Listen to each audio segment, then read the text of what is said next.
Gente, vamos começar então lá pelo Mente. Hoje é uma coisa bem boa, vou botar aqui de novo, mente.com. Não adianta nada, porque o chat do Zoom não passa o link. E o nosso código é 8941 8941 8941 737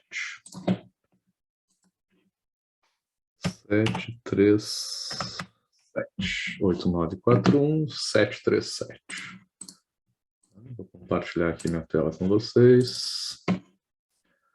Present. Nome da disciplina.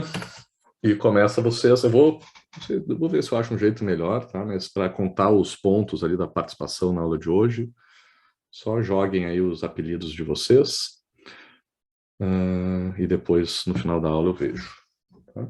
Enquanto eu vou falando o resto. Se alguém tiver alguma dificuldade, também não conseguir entrar, aí manda pelo chat ou manda um e-mail, algum jeito, né, para eu ficar sabendo que vocês estavam aqui. E aí já é 03, aí vocês já estão caminhando no sentido de alcançar lá o Família Adams lá, que já está com meio ponto na frente de vocês, porque chutou meu aniversário. Eu não acreditei naquilo.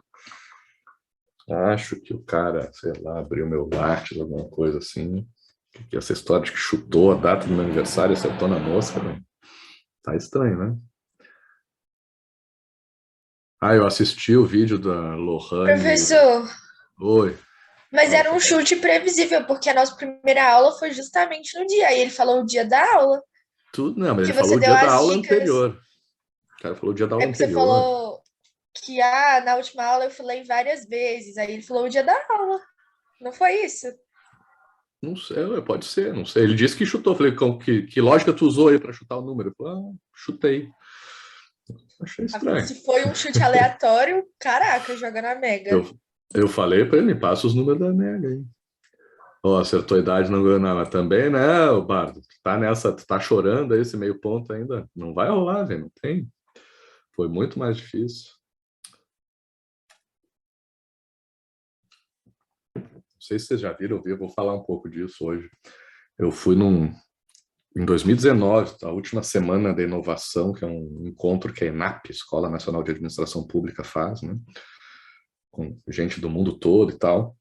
Em 2019, aqui em Brasília, né? Tinha uns stands, assim, de empresas que mexiam com tecnologia, e uma delas era do Banco do Brasil, que tinha câmeras, né? Essas câmeras de segurança, assim, que eles diziam? As informações, era a idade. E tinha outra coisa, não sei se era humor ou sei lá, alguma coisa. Mas... Sei que a câmera, a coisa que eu me lembro era a idade, que ela conseguia não só filmar as pessoas, e acho que identificava a pessoa, né? Se tu tivesse, era isso, era o teu perfil, se tu tivesse um perfil lá no banco de dados do Banco do Brasil, uma foto lá, a câmera te identificava, dizia, ó, tá ali o professor passando, e sem saber a tua idade, a câmera ficava estimando a tua idade. A minha, claro, né, que tem variações e tal, mas 2019, então eu estava com 39, eu estava com quase 40, ela ficava lá entre 50 e 30, tá? Ficava oscilando assim, e bem no meio, né, era a minha idade certa, então a estimativa lá foi bem boa, né, pelo menos no meu caso. Fiquei chocado com a capacidade da câmera, poder apostar na cidade. Então, Bardo, tem câmera que acerta a minha idade também. Tá ruim essa tua justificativa de ganhar ponto por causa disso. Tem que achar uma desculpa melhor. E agora, vai, fica aí que eu sei que tu vai. Uma hora tu consegue uns pontos extra. Já temos quantas respostas? Espera aí que tem um negocinho em cima aqui. 28, 27. Tem mais resposta do que gente na sala. Boa. Então a pessoa já respondeu, já foi embora. Como eu disse, não vou perder meu Acho tempo cuidando que, disso. acho que responderam duas vezes, professor. O Bar do Futuro Pode ser também, aqui, ó, ó. duas vezes. É. Aí o cara que tá tentando ganhar Jojo, 3 vezes, Jojo. Não adianta, o Bardo É o que também, eu acho que aparece, responder. aparece e some. Aí eu pensei, enfim. Mas foi só um Sem erro problema. aí, tá? Gente, eu fico falando bobagem o tempo todo, vocês não me levem muito a sério, tá? Então, não se preocupe Professor, com meus porque comentários. o Mentimeter funciona de um jeito meio esquisito. Geralmente, quando você responde uma questão, ele aparece para esperar a próxima. E nesse caso, a gente respondeu e ele apareceu a mesma pergunta, do qual E você voltou. É. Ah, tá. Isso é uma outra coisa que eu esqueci de falar, tá, pessoal, que é bem importante, assim, para as nossas aulas.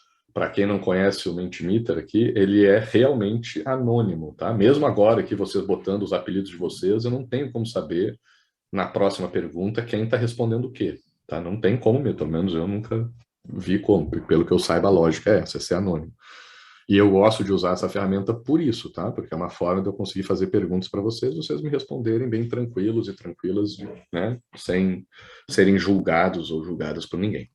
Então saibam disso, vocês podem botar qualquer besteira aqui que não tem como saber quem é que colocou.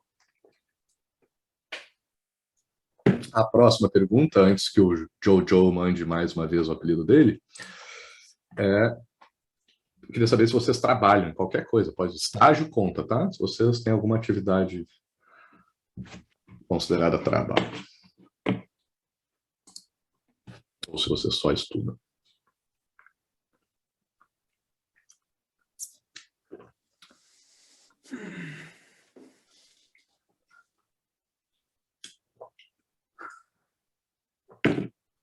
Tá bem parelho, ó. 11-9. 21, 22, nossa, 27 comigo, então são 26. Vou esperar mais um pouquinho. Depois eu vou explicar, tá? Eu vou tentar fazer umas conexões aqui com o tema da aula de hoje sobre essas perguntas, né? Mas depois eu explico para vocês. Bom, tem gente que já foi ver a sessão da tarde, me abandonou. O que está passando hoje na sessão da tarde? Alguma coisa que preste? E vocês moram com quem?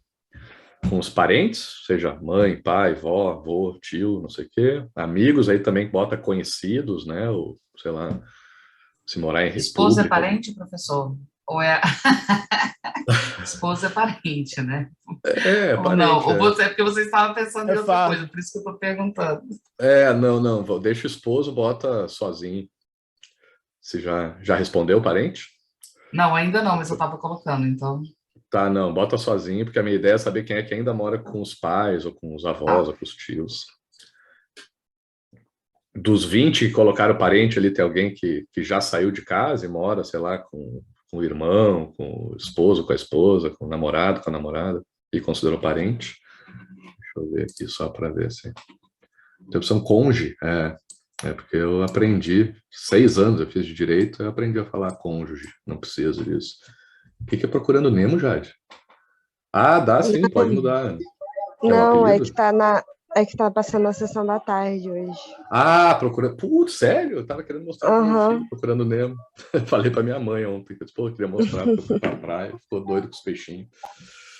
Não sabe. Ah, então tá valendo a pena. Quem matar aula pra assistir Procurando Nemo tá desculpado. Não vou julgar. Mas também dá pra assistir a aula e ver Procurando Nemo ao mesmo tempo. Gente, então tá. Aí quem perguntou aqui? Ana, pode sim, Ana. Só manda lá. Só mandar no formulário, que daí eu vejo. Eu atualizo lá, tá? Não tem problema. A Atena tá assistindo os dois ao mesmo tempo. Sem problema. Valeu, gente. Mas, então tá. Temos 4 pessoas que moram sozinhos ou sozinhas. Ninguém mora em república, gente. Pô, a melhor coisa que tem nessa época de faculdade é morar com a galera. Aqui em Brasília tem umas casas, velho, que teve uns amigos meus que moravam nos lagos lá, pegavam uns casarão, dividiam um quarto para cada um, ficava um preço razoável e bom de fazer umas festas, né, com a galera.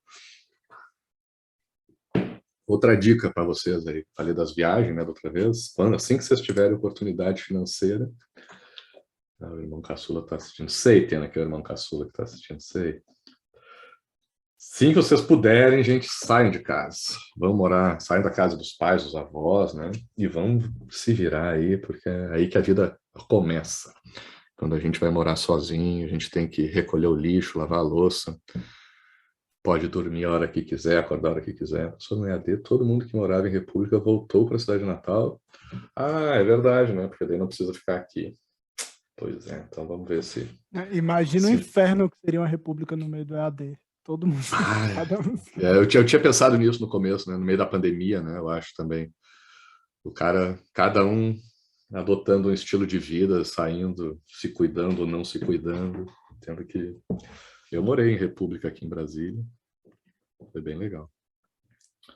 Briga por divisão da conta de energia também, né? Internet. Cada um ia ter que ter a sua internet, todo mundo entrando ao mesmo tempo. Mas dá-se um jeito para tudo. As festas vale a pena, vai dizer que vocês estão preocupados com as aulas aí, nessa época de faculdade. Né? Com a prioridade são as festas, né, gente? Por favor. Não me decepcionem. Então tá, turma. Deu de falar bobagem. Meia hora de aula já. Acho que era a última pergunta. É isso. 4 pessoas sozinhas. Por que eu queria saber? Só para deixar marcado aqui com vocês o seguinte. Se tem 4 pessoas que moram sozinhos ou sozinhas, da minha turma e dos velhos da turma, né? Tinha o Bardo e a Capitu, né? Tinha mais de 30. O resto... Então tem pelo menos 2 pessoas aí com 20 e bem pouquinhos anos que já tá morando sozinho, né? Considerando que se o Bardo e a Capitu já moram sozinhos, a Capitu já falou, se o Bardo também já saiu da casa dos pais, então tem mais, no mínimo, 2 pessoas aí de 20 e poucos anos que já saíram da casa dos pais e estão morando sozinhos ou sozinhas. E sobre isso eu vou dar uma retomada mais para frente. Agora eu vou parar.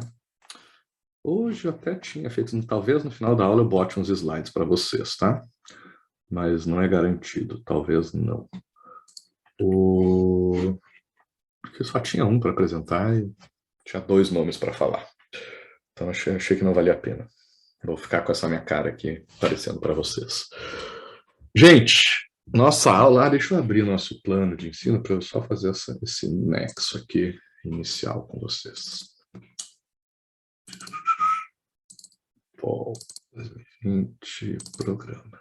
Só para me lembrar dos pontos que a gente vai passar ao longo do semestre, né, que eu tentei dessa vez, uma das coisas, né, que me falavam assim, de comentários sobre a disciplina, era de que no debate tinha que ter um recorte um pouco melhor, exemplo, às vezes pediam, porque às vezes a discussão era muito filosófica, muito ampla, e o pessoal pedia para ter uma discussão sobre coisas mais concretas, apesar de que também, ao mesmo tempo, tinha gente que pedia, já tive aluno assim, começava a discutir astronomia, o universo, o início da vida na Terra, no Big Bang, sabe? Então, tem aluno, ou aluna, né, que gosta de viajar, assim, que gosta da pergunta ser bem aberta, mas eu acho que geralmente rende mais, assim, quando traz um exemplo mais concreto. O exemplo mais frutífero que eu vi, assim, quando eu botei uma discussão que mais funcionou, foi justamente sobre o Monark. Quando o Monark teve aquela conversa com a Gabriela Prioli, ela disse que ele não podia falar porque ele não tinha os dados. Aí todo mundo entendeu a pegada. Tenho certeza que Oi? vai pautar uma discussão nossa aqui ainda. Tenho certeza. Ah, vai. Aquele que é Poço de Chorume, com certeza vai fazer alguma coisa. Cara, eu estudo umas coisas lá, quando ele fala de Estado, me dá nos nervos. Que é foda. Nossa, dá calafrio. Quando tu perde tempo estudando o negócio. Ele fala de liberdade. É só descentralizar tudo. Uhum. Bem fácil. Inventou o federalismo, monarca. Não dá para ouvir. Ele perdeu não sei quantas horas lá da conversa com o Pondé. Não falou nada. Ah, é? Do Pondé, acho que eu não assisti. Defendendo o argumento anti-vacina, né? Pois é.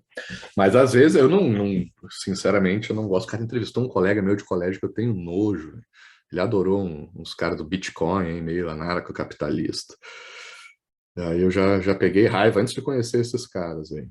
Mas vou dizer que às vezes eu acho que, sem querer, os caras trazem alguma discussão que até renderia com melhores argumentos, né? Até acho que daria uma discussão boa. Mas os vídeos das patadas que o Monark toma são sensacionais.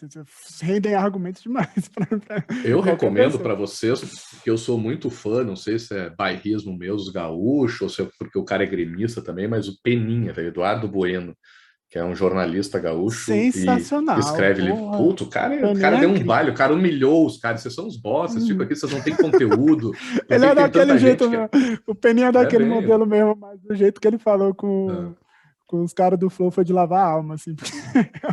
E no mesmo dia ele foi no Rafinha Bastos lá e ele dizia, pô, o outro lá estudou, se preparou para me entrevistar, vocês não se prepararam nada, vocês são uns merda. Mas depois ele reconheceu um pouco. Depois ele foi fazer uma live lá no canal dele só falando mal dos caras, detonou os podcasts, que era uma bosta, não sabia por que as pessoas ouviam isso. Ai, mas é massa. Depois a gente fala melhor disso. Gente, deixa eu voltar aqui para o meu plano de ensino. Coisa mais fácil que tem é me perdendo no trilho aqui. Então, gente, por causa disso, né, desses comentários aí de outros semestres, eu me lembro de uma aluna, assim, que num debate, ainda no presencial, porque quando eu fazia esse debate, assim, de ter que defender um lado e depois defender o outro, que ela disse, professor, sério mesmo, já defendi um lado, defendi o outro, eu não sei mais nem que assunto é esse, eu estou tão confusa que eu não sei o que pensar sobre isso. Foi aí, depois desse comentário, que eu incluí lá na atividade, na entrega escrita lá, o último item, que é uma conclusão, né, que é para a gente tentar tirar alguma coisa de útil daquilo. Mas eu também, às vezes, sei lá, na minha cabeça as coisas parecem que fazem sentido, mas às vezes eu sinto que eu não consigo deixar tão claro para vocês, nas minhas turmas, né? Vocês ainda não, né? Mas para as turmas passadas, o encaixe entre os temas. Parece que eu estou falando de um assunto, depois eu falo de outro, que as coisas não têm muita coisa a ver. Então eu tentei, enquanto eu estava escrevendo aqui o plano de ensino, também colocar uma pergunta, né, para cada tema, que servisse de norte, que também ajudasse assim, a gente entender, né, como é que um tema se conecta no outro. Então, eu vou fazer uma breve explicação aqui, bem rápida, né, para começar a justificar o nosso tema de hoje. Nosso primeiro tema, que é, eu botei o título aqui, escolhas, esses títulos todos aqui, como eu falei da disciplina, não sou muito bom disso, para dar título para as coisas, mas vamos ver se tem coisa melhor, com o tempo eu vou aprimorando. A gente vai discutir agora, né, a questão do processo de tomada de decisão, né, o processo de se fazer escolhas, como que a gente faz, né, e para que a gente toma escolhas também, a gente toma decisões, tá? No tema seguinte, no tema 2, a gente vai vai estudar, né, vai discutir, debater aqui valores, né, ou seja, quais são os valores que a gente usa como base, né, para fundamentar as nossas decisões, e a gente vai entender de onde esses valores vêm, né, o que a gente tenta alcançar quando a gente defende um valor ou outro. Tá? Depois a gente vai ver como é que esses valores, né, se reúnem em ideologias no nosso tema 3, e vamos debater, vamos tentar refletir aqui sobre para que servem essas ideologias, né, se elas ajudam, para que elas ajudam, para que elas atrapalham. Depois a gente vai estudar a estrutura, né, a instituição do Estado, né, Estado com E maiúsculo aí, né, que organiza as nossas vidas, a nossa vida em sociedade, né, e discutir como que deve ser feita essa organização, de onde vem essa instituição do Estado, né, como que surge ela, como que ela se desenvolve ao longo da nossa história, né, e hoje em dia quais são as perspectivas que a gente tem aí sobre o Estado e o que justifica cada uma dessas perspectivas. Depois, no tema 5, a gente vai estudar, né, o processo de seleção, né, ou de justificação das pessoas que ocupam os cargos nesse Estado, né, de maneira geral, aí, os cargos de governo, né, e o que a gente usa de justificativa, como é que a gente entende do porquê que certas pessoas devem tomar decisões públicas, né, por nós ou não. Depois a gente vai voltar, aí essa seria meio que a linha mestra, né, da reflexão da disciplina, mas depois da gente refletir tudo isso e ver que a coisa é complicada, a gente vai dar vários passos atrás, vamos tentar entender, né, o que é uma epistemologia, né, o que é conhecimento, né, e quem, especialmente agora, nesses nossos tempos aí de redes sociais e fake news, né, e pós-modernidade, pós-verdade, o que é essa verdade, quem é que define o que é verdade para a gente, essa relação da ciência, né, com o senso comum, que serve de base, né, para todo esse processo de escolhas, de valores, de ideologias, de Estado, de governo, tudo isso passa, né, tem como fundamento o conhecimento, e por último vamos tentar juntar tudo isso, né, para tentar entender um pouco da lógica do processo político, né, de como que se joga esse jogo da política, né, com um enfoque especial nessa dinâmica meio dialética, né, que tem dentro da política, de que às vezes a gente está indo para um lado e vai parar no outro e não sabe muito bem o que aconteceu, tá? Então, só para dar também essa voada rápida aqui sobre os temas da disciplina, né, para vocês entenderem. Eu tentei botar essas perguntas, né? O tema de hoje é por que que a gente toma decisões, né? O tema é escolhas ou tomada de decisão, e a gente vai tentar entender o processo por trás das escolhas e da tomada de decisão. O ANCAP está falando do meu amigo lá. Essa matéria tem que ser no mínimo surreal e psicodélica para colocar toda essa política atual. Não tem, cara. Nós vamos passar por cima, tá? Então, olha a ideia aqui, já também é bom o Bardo ter trazido isso, tá? Porque eu quero deixar isso bem claro para vocês, tá? Eu tenho um ali do Estado que eu estudei mais, né? Estudei tanto no meu mestrado quanto no meu doutorado, estudei bastante. E qual era? Antes tinha capitalismo, intervenção, vai ficar mais nesse, que eu acho que é mais minha praia, assim mesmo, que eu posso, né? Se fosse para dar um carteiraço, assim, dizer, olha, isso aqui eu entendo, isso aqui eu já estudei, eu acho que desses aqui é mais Estado, tá? Que eu tenho uma base boa e acho que eu tenho alguma credencial aí para poder falar sobre isso. Nos outros eu estou de metido, tá? Eu estou escolhendo esses temas porque eu acho que eles são importantes para esse processo de reflexão, para o tema da disciplina como um todo.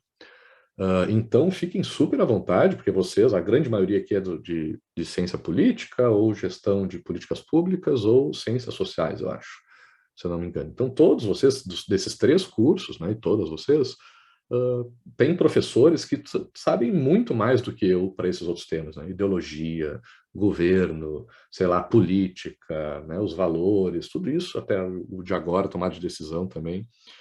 Então, fiquem super à vontade para dizer, professor, tá falando merda aí, professor, né? Falou uma bobagem. Eu acho que não, né? Eu tento, né, sempre subir o nível, né, das minhas aulas e cada vez mais embasar elas de forma melhor, mas, né, estamos sempre abertos aqui a críticas ou, sei lá, aprimoramentos ou novas perspectivas. Não conheço tudo, direto vocês vão falar de coisas que eu não conheço, mesmo sobre esses temas, tá?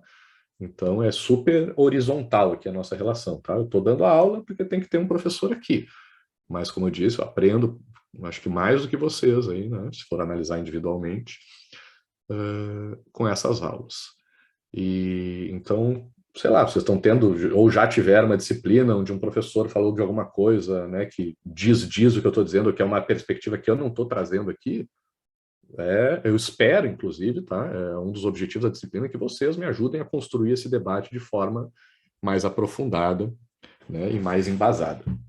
Tá? E também, como a gente já falou também, não quero que seja só isso, só bibliografia acadêmica, eu também quero que vocês tragam as ideias de vocês, né, as reflexões de vocês, mesmo que não tenha base nenhuma. Então, se o Monark estivesse aqui e falando que ele acha que a educação brasileira é uma merda, eu não ia fazer que nem a Gabriela Prioli dizer que ele precisa de dados para poder falar. Então, eu não vou exigir que vocês tenham dados para poder falar, apesar de que dados é bem bacana, ajuda, né? Dá muito mais sustância, como dizia minha mãe, para um argumento, né? Para ele ficar muito mais forte. Mas não precisa nem de bibliografia, não precisa nem de dados, vocês podem falar uma viagem que vocês tiveram aí, tomando uma cerveja com os amigos, no boteco, vocês tiveram uma ideia maluca e vocês querem trazer para aula, pode trazer, tá? Não tem problema. Vamos tentar tirar um suco desse limão. Beleza, explicações gerais dadas. Gente, vamos começar então. Por que a gente vai falar sobre escolhas no primeiro tema, né? E vendo, né, levando em consideração que o nosso ponto final lá vai ser a discussão sobre política, né? O nosso, né, polarização, despolarização, seja lá o termo que a gente for usar, é política, né? Porque tem polarização na física, que obviamente não tem. Até tem, né? Dá até para fazer um nexo, mas não é especificamente o nosso tema.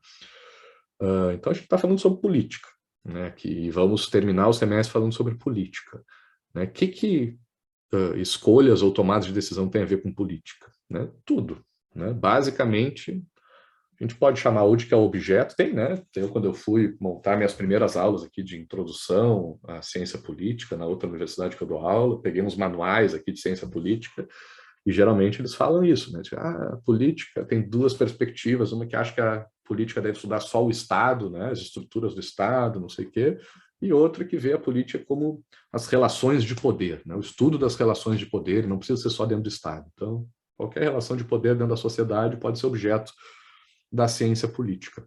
Então, como objeto, tudo bem, a gente pode dizer que é o Estado ou o poder, né? Mas como mecanismo de aplicação prática, né? De concretização da política, no fundo, o que se estuda é tomada de decisão, né? São escolhas, né?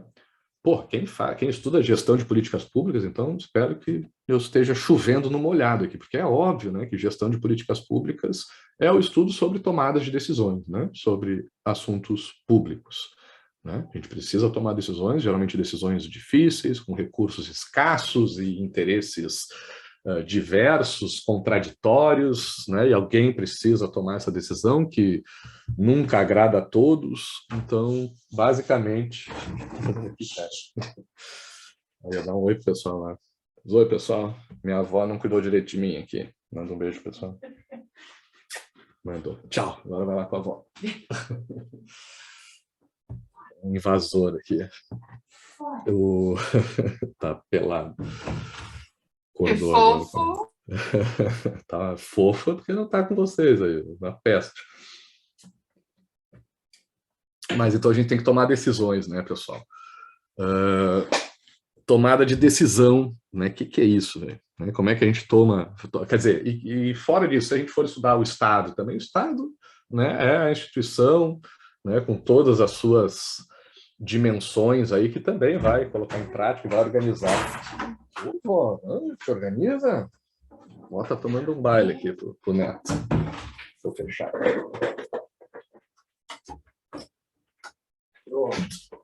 Ai, professor, você tá me lembrando aquela cena do repórter. O cara dando entrevista lá para... Só não sai por trás, assim, se escondendo, né? Não tem ninguém se agachando atrás aqui. Rolou esses dias comigo aqui, as minhas sobrinhas entraram no meu quarto, pulando no meu pescoço e eu apresentando. Coisas da pandemia, né? E desse trabalho remoto. Esses dias meu irmão trabalha numa empresa na Alemanha, o pessoal todo metido. Eu não sabia que ele veio aqui para casa, estava sem camisa, saindo do quarto, atravessando, passei no meio também, eu só vi ele arregalando o olho. Coitado, mas acontece. Então, gente, né, o Estado vai ter que tomar decisões também, gestão de políticas públicas toma decisão, geralmente na ciência política, né, tem muita gente que vai estudar processos eleitorais, né, e vai tentar estudar o processo de tomada de decisão dos eleitores também. Cara, política, eu ampliaria, eu diria que sociologia também, boa parte estuda processo de tomada de decisão, antropologia, eu acho que está entre ali, né, uma psicologia e uma tomada de decisão, é um meio termo, assim, entre como que essas questões culturais, né, acabam afetando também depois, né, vai chegar numa questão mais sociológica de como essas culturas afetam a tomada de decisão de indivíduos dentro de sociedades, o direito, que né, minha área original aí também tenta, né, direcionar, regulamentar tomadas de decisão. Então, gente, nas ciências humanas é muito difícil da gente não falar sobre escolhas, né, e tomadas de decisão. É o chão, é o elemento básico, né, do assunto que a gente estuda, é fazer escolhas, né? E eu acho importante a gente, nesse começo, talvez, não sei se vocês estudam isso mais aprofundadamente em alguma outra disciplina, mas é importante a gente, né, estabelecer aqui um mínimo comum, né, alguma base compartilhada aqui, que a gente saiba que todos nós aqui já refletimos sobre ela. E eu vou falar de coisas muito básicas, muito simples na aula de hoje, mas que nos ajudam a estabelecer essa base, né, de o que é esse processo de tomada de decisão, para que ele serve, com base no que a gente processa, né, processam essas escolhas, e tentar ter uma clareza um pouco melhor sobre esse processo, sobre coisas bem básicas, tá? Mas tentar entender melhor isso. E vou usar como base, para não dizer que eu não estou reconhecendo o crédito, que vou usar muito dos exemplos, que são maravilhosos, do professor Clóvis de Barros Filho, numa aula dele que é super famosa, aí sobre, acho que é a primeira aula de um semestre dele na USP, lá sobre política, sobre ciência política. Tá? Então, vou roubar muitos exemplos dele, porque o cara é muito bom de dar exemplos. Mas, para começar, vou começar falando, já falei lá na aula inicial sobre o Sócrates, né? Hoje eu vou pular o Platão, que é o que fica no meio, e vou falar rapidamente sobre o terceiro filósofo clássico lá da Grécia, que é o Aristóteles. Era o único slide que eu colocaria aqui, mas não precisa, porque é pouca coisa, né? O Aristóteles dizia o seguinte, cara, né, que as coisas na natureza, né? Ou seja, dos animais, das plantas e dos seres inanimados, né? Dos seres não vivos, das coisas não vivas, né? Seguem, né? São regidas pelo princípio da necessidade. Né? E o que é o princípio da necessidade? Né? Quando a gente está falando uma linguagem, né, da filosofia, né, um termo entendendo filosoficamente a esse princípio da necessidade, é a ideia de que as coisas são necessariamente como tem que ser. Né? Então, Aristóteles, já lá na Grécia Antiga, 500 anos antes de Cristo, já estava dizendo, olha, na natureza as coisas são de um jeito e não podem ser de outro jeito. Né? Uma pedra é uma pedra, isso é meio óbvio, que é paradona, não faz grande coisa, mas uma árvore vai estar sempre buscando a luz do sol e as raízes vão estar sempre buscando nutrientes ou água, alguma coisa assim. A abelha vai sempre procurar uma flor para pegar o néctar e levar para a colmeia e fazer mel para a rainha. A formiga vai fazer o formigueiro. O gato vai fazer xixi para demarcar seu território. Vai correr atrás da gata lá de noite, vai ser uma gritaria. O cachorro vai cavar um buraco para tapar o osso. Né? Eu até geralmente brinco que eu pego aqui, se eu pegasse meu celular hoje e ligasse, tivesse um celular, né, com modo de ligação, como é que eu vou dizer? Através do tempo, né? E eu pudesse ligar para o Aristóteles, fosse perguntar para ele, Aristóteles, como é que é aí o cachorro aí que passa na tua rua? Cara, ele tem as mesmas características, ia correr atrás da roda, né? Ia sair correndo atrás da cadela quando estivesse no cio, ia abanar o rabinho quando o dono chegasse, né? O cachorro lá da época do Aristóteles, da Grécia Antiga, era igualzinho, fazia as mesmas coisas que o nosso cachorro hoje, 2022, né? Eu já ia dizer 21, mas não, já estamos em 22. E os cachorros continuam fazendo a mesma coisa, os gatos, as abelhas, as formigas, as árvores, são necessariamente como eles têm que ser. E a pedra, né, que eu me esqueci também, todos são necessariamente como tem que ser, porque as coisas da natureza seguem o princípio da necessidade. O que significa isso? Elas não podem ser de outro jeito, né? Aí o Aristóteles dizia, mas nós, seres humanos, né, aí nós já temos outra coisa. Nós seguimos o que ele chamou de princípio da contingência. O que significa contingência? Significa que as coisas na nossa vida, né, de nós, seres humanos, são de um jeito, mas poderiam ser de outro.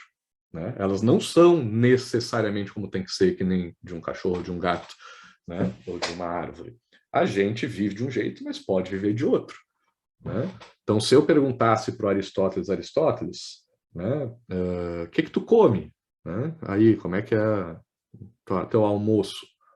Provavelmente iam ter coisas em comum, né, que a gente ainda come hoje em dia, alguns processos, sei lá, de plantar, de colher a comida, mas certamente ele não ligava para o iFood, como, sei lá, muita gente deve fazer, para pedir sua comida, ou não ia num restaurante, não sei se já tinha restaurante na época. Né? Como é que ele trabalha? Com certeza, o Aristóteles não assistia às aulas do Platão pelo Zoom, né? Nem ia para uma universidade, apesar que tinha lá a Escola de Atenas, né? Que talvez seja um dos primeiros exemplos, primeiras estruturas nesse sentido, mas era muito diferente. A roupa que ele usava era muito diferente. Né? Apesar de já ter uma estrutura de cidade, a própria cidade certamente era muito diferente. A sociedade em que ele vivia era muito diferente da sociedade que a gente vive hoje. Né? E tudo isso só acontece, né, de ser diferente, né, as questões humanas e sociais, porque, de acordo com Aristóteles, nós, seres humanos, seguimos o princípio da contingência. Somos de um jeito, mas se a gente quiser, a gente pode ser de outro. Né? E foi por causa disso que eu perguntei para vocês lá. Quantos aqui trabalham? Acho que deu meio a meio, né? Não me lembro, deixa eu ver aqui, deixa eu abrir aqui para me lembrar. 15 pessoas trabalham, 9 pessoas não trabalham. Né? Às vezes, né, as pessoas que trabalham não têm muita escolha, né? Quer dizer, sempre tem, né? Tu pode, sei lá, não ter grana, não pagar as contas, quebrar, virar morador de rua, né? Se não quiser mesmo trabalhar, né? Não tiver alguém que sustente vocês. Então, existe, teoricamente, a opção de não trabalhar, mas vamos considerar que não, né? Que a pessoa trabalha porque tem que trabalhar, não tem muita escolha, né? Afinal, tem que pagar as contas. Mas dos 9 aqui que não trabalham, é uma escolha. Né? Já está todo mundo aí com mais de 20 anos de idade, dava para trabalhar. Né? Mas talvez tenha condições de, por exemplo, estar estudando. Né? E, pô, para que eu vou trabalhar agora num emprego que não vai me render muita coisa, né? Se eu posso construir minha base, né, de estudos e de preparação, de formação aqui para poder quando eu tiver melhor preparado a arrumar um emprego. Então, não há crítica, né? Eu, no começo, também não trabalhei, demorei um pouco para começar meus estágios, no começo da faculdade, faz parte. Não é fácil, eu sei muito bem disso. Meu irmão mais novo aqui estava procurando o primeiro emprego dele, que saco nesse negócio, sempre pedindo experiência, a tal da experiência, né? E como é que a gente começa, se todo mundo já quer experiência? Mas é isso, né? Dá para trabalhar e dá para não trabalhar, né? Se a gente for, por exemplo, pegar, sei lá, um macaco, uma onça, não tem um bicho que escolha não trabalhar, né? Entendendo como trabalho, né? A busca por alimento, por abrigo, coisa assim. Os animais têm que trabalhar, viu? O cara não pode viver, não, eu vou ficar estudando, né? O animal não tem esse tipo de escolha, né? Uma árvore não tem, não vou gastar minha energia aprofundando minhas raízes e crescendo meus galhos, porque eu vou primeiro ficar observando aqui meu espaço para aprender como é que ele funciona, para depois, não, véio, vai trabalhar, porque tu tem que trabalhar, porque a árvore trabalha desde o começo, não para, animal também faz isso. E nós, seres humanos, claro que aí tem uma questão, né? O que é trabalho, o que não é? Será que estudar não é uma forma de trabalho? Né? Muito, acho que sim. Agora, morar, né, sozinho ou na casa dos pais, como falei, teve gente, apesar da maioria ainda morar com os parentes, eu sei que isso é fácil de entender, né, porque não é fácil morar sozinho, quem é que paga o aluguel, as contas, é mais barato quando a gente mora junto, né, dos pais, então a gente consegue fazer uma poupança também para poder, quando for fazer isso, né, ter uma estrutura melhor. Dos meus 4 irmãos, só o caçula ainda mora com minha mãe, mas também está nesse processo aí de juntar uma grana para ver se consegue morar sozinho. Mas eu tive um irmão que saiu, que está com 35, acho, 34 anos agora, e saiu há pouco da casa do meu pai. Demorou bastante. E esse é o exemplo que eu acho genial que o professor Clóvis dá para explicar esse princípio da necessidade e da contingência, né? Ele fala, olha, uma árvore, eu acho que ele fala da pera, né? Quando uma pera está madura, né, em cima da pereira, né, da árvore de peras, a pera não pode escolher dizer, não, eu não vou cair hoje no chão, eu estou madura, mas eu não quero cair no chão, porque eu estou num galho muito alto, está tudo embarrado lá embaixo, está chovendo, eu vou me espatifar lá embaixo, não quero, vou ficar aqui presa no galho. Né? Uma pera não pode fazer essa escolha, né, de não sair do galho da árvore que a gerou. Ela cai, quando está madura ela cai, porque é assim que funcionam as leis da física lá que regem, né, a fixação de uma pera no galho. Agora o professor Clóvis dava o exemplo do filho dele, dizia, pô, eu tenho um filho, velho, que o cara mora comigo, lá em casa ele tem tudo, eu tô sempre fora viajando, então o cara tá com a casa sempre livre para ele, tem comida, roupa lavada, faxineira, tudo pronto, pode levar as namoradas para casa, né? Às vezes quando ele leva a namorada ele diz para eu ficar na rua, não voltar, então tem porque o cara sair de casa. Né? Ele brinca assim, meu filho é uma pera que vai apodrecer na pereira, esse guri não vai sair nunca de casa. Então, acho que essa é a ideia. Nós, seres humanos, podemos, né, diferente da pera, dizer, não, vou ficar em casa, né, porque acho que vale mais a pena financeiramente, ou porque eu ainda não me sinto bem, vai ser difícil, vai ser ruim, né? Então eu vou continuar na casa dos meus pais, fazer essa escolha. Né? No tema que vem, a gente vai levar essa discussão sobre essas escolhas para um outro patamar. Eu vou transformar isso, botar isso num nível ainda mais complicado. Mas, por enquanto, vamos ficar nesse aqui de entender isso. Né? O que nos distingue dos animais, das plantas e das coisas inanimadas do mundo? O princípio da contingência, a possibilidade de vivermos vidas diferentes do que aquela que nossos antecessores viveram. Né? A possibilidade de fazer escolhas e se a gente nasceu indo para um lado, a gente poder tentar, né? Óbvio que não é uma liberdade total, quero ser jogador de futebol, não adianta eu querer, porque não levo jeito, não tem como. Né? Quero ser bilionário, tá difícil para mim.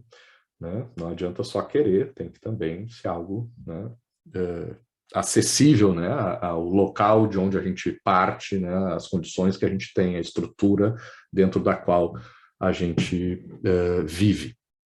Então, óbvio que essas escolhas não são totais, mas em comparação com animais, plantas e outras coisas do mundo, diz Aristóteles, nessa contraposição entre o princípio da necessidade e da contingência, que a gente tem essa capacidade de fazer escolhas, e que isso é o que nos distingue dos animais. Tá? Bom, primeiro uma observação, ele não quis dizer, né, não está dizendo que a gente não tem nada a ver, que a gente não segue o princípio da necessidade. Tem coisas que a gente segue no princípio da necessidade. Por exemplo, eu tenho que tomar um chimarrão antes de vir para a aula, antes de começar a aula, porque direto quando eu tomo chimarrão me dá vontade de ir no banheiro. Se eu deixo para tomar o primeiro chimarrão quando a aula começa, a chance de eu ter que dizer, peraí, eu vou ali no banheiro e já volto, é enorme, porque eu não escolho, né, se eu vou fazer xixi ou coisas mais demoradas. Eu não tenho a capacidade de fazer essa escolha. Se meu intestino resolve trabalhar, né, e fazer minha digestão e apressar ali a expulsão daquelas coisas que eu já comi já estão digeridas, velho, nem sempre eu tenho controle sobre isso, né, o total controle sobre isso. Algum, né, a gente tem, até certo ponto. Mas tem coisas que a gente não controla, né? A minha necessidade de respirar, não posso escolher, não vou respirar, vou ficar aqui, vou dar aula debaixo d'água e não vou respirar. Não dá, porque eu preciso de ar para respirar, para continuar vivo. Né? Então, tem processos biológicos que a gente segue a mesma lógica dos animais, das plantas, o princípio da necessidade. Tem que ser necessariamente. O sistema digestivo do Aristóteles devia ser igual ao meu e o de vocês. Né? O sistema sanguíneo, não sei o que, né? Não sei, acho que a gente não evoluiu nada, né, desde o Aristóteles até hoje, na nossa biologia, né, mas nas nossas escolhas pessoais de vida e na nossa forma de organizar a nossa vida em sociedade, sim, mudamos muitas coisas. E se a gente muda, isso significa que a gente vive de um jeito hoje, mas a gente não é obrigado a viver desse mesmo jeito no futuro. Né? A gente pode fazer escolhas diferentes, a gente pode mudar a sociedade que a gente vive. A gente pode mudar as nossas vidas, né, dentro do que a gente conseguir. Né? Como? Fazendo escolhas, né? Pagando os preços que essas escolhas trazem também. Então, se a gente não está satisfeito com alguma coisa nas nossas vidas ou na vida em sociedade, e imagino eu que todos e todas vocês concordem, né, de que as nossas vidas não são perfeitas, as nossas vidas individuais, e a vida em sociedade, então, mais ainda tem muita coisa para ser aperfeiçoada, né? Então, pô, a gente precisa, né, investir nesse processo de fazer escolhas melhores, né, tanto para as nossas vidas individuais como para as nossas vidas, a nossa vida em sociedade. E o que caracteriza isso, né? O que significa, né, fazer essas escolhas? Bom, então vamos tentar visualizar, né, esse processo de tomada de decisão. Para a gente tomar uma decisão e para a gente fazer uma escolha, a primeira coisa que a gente tem que fazer é identificar as alternativas possíveis. Claro que, né, a maioria das decisões do nosso dia a dia, a gente não faz esse processo todo que eu vou começar a explicar agora para vocês, tá? Mas vou tentar justamente pegar coisas que a gente faz meio que no automático, sem perceber, e tentar deixar isso mais claro, mais visível, né, para a gente poder depois aprofundar a discussão disso.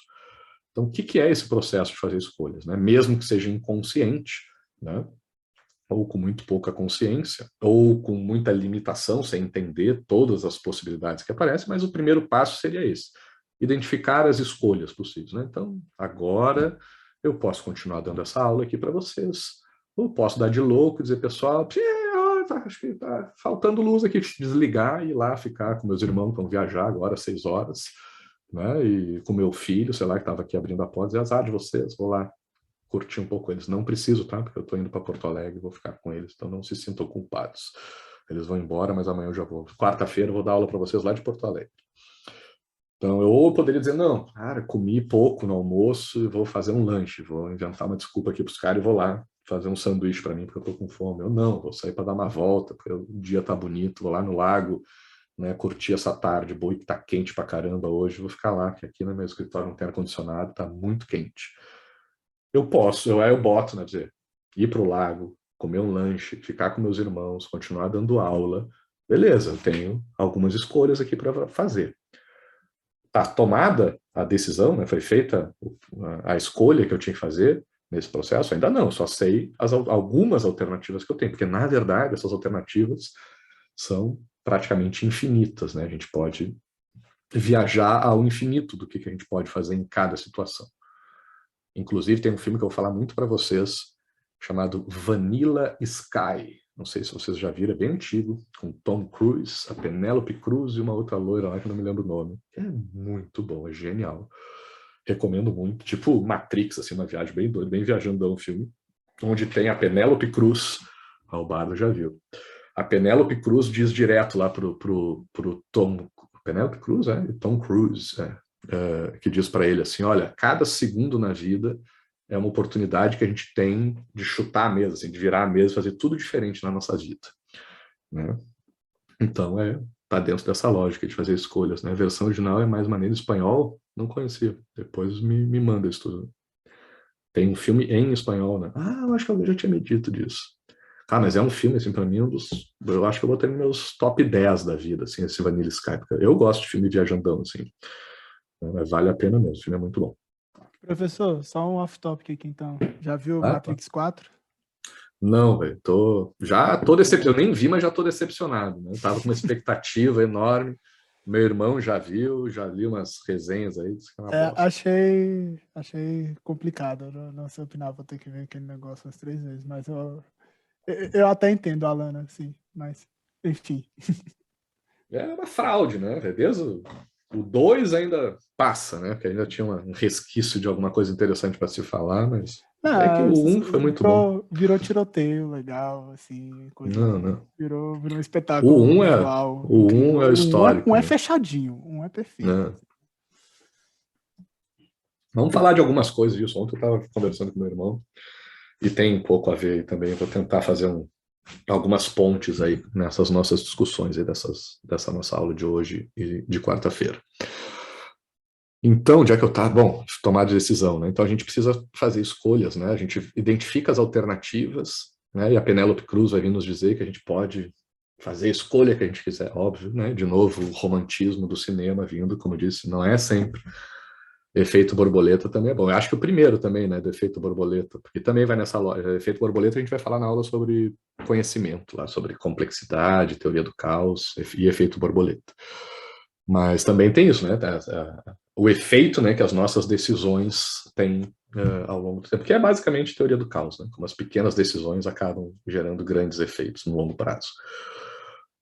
Mas então a Penélope Cruz está lá dizendo que é só tu querer mudar a tua vida e fazer as coisas diferentes que tu pode. Confúcio também, no taoísmo, dizia a mesma coisa, que para a gente mudar o mundo a gente tem que mudar a nós mesmos, e aí o mundo já mudou. E é muito interessante isso, né? Eu não vou entrar nisso, só quero fazer fazer uma vírgula, né, de que não é tão simples, assim, a gente não pode... Meu sonho, quando eu era pequeno, era ser astronauta, né, na NASA, queria ir para o espaço. Né? Mas, sei lá, tinha asma, foi o que me fez desistir. Eu achava que eu não ia conseguir ser astronauta porque eu tinha asma. Eu vi um filme lá que os caras tinham que fazer teste de fôlego, e aí eu desisti. Mas acho que tem... diga. Que triste. Que triste. Eu também sonhava em ser astronauta, mas o que me desincentivou mesmo foi entender o tanto que é difícil entrar naquele programa americano. Nisso, eu era meio metido a besta, eu achava que nisso eu conseguia. Se fosse pela dificuldade das provas, eu passava, mas foi um filme que os caras tinham que soprar umas bolinhas lá, que se com a minha asma, eu nunca consegui fazer isso. Mas por diferentes razões, né? Ou a gente desiste, assim que nem eu desisti de ser astronauta, ou não dá mesmo, porque não tem condições, não nascemos para isso, ou, sei lá, nascemos muito longe dessa realidade. Então só não quero romantizar isso de que é só tu querer, né, que tu pode fazer o que tu quiser na vida. Não é isso que eu estou falando. Né? Mas vamos...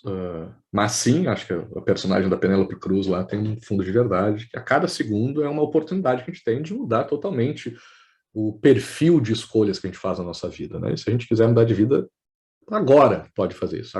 Vou começar a ser totalmente diferente agora. Teoricamente, né? Na teoria, é possível. Mas como que se dá esse processo, então, de escolhas e de tomada de decisão? Identificamos alternativas, né? Eu posso ir para o lago, eu posso comer um lanche, eu posso ficar com meus irmãos, eu posso continuar aqui dando aula.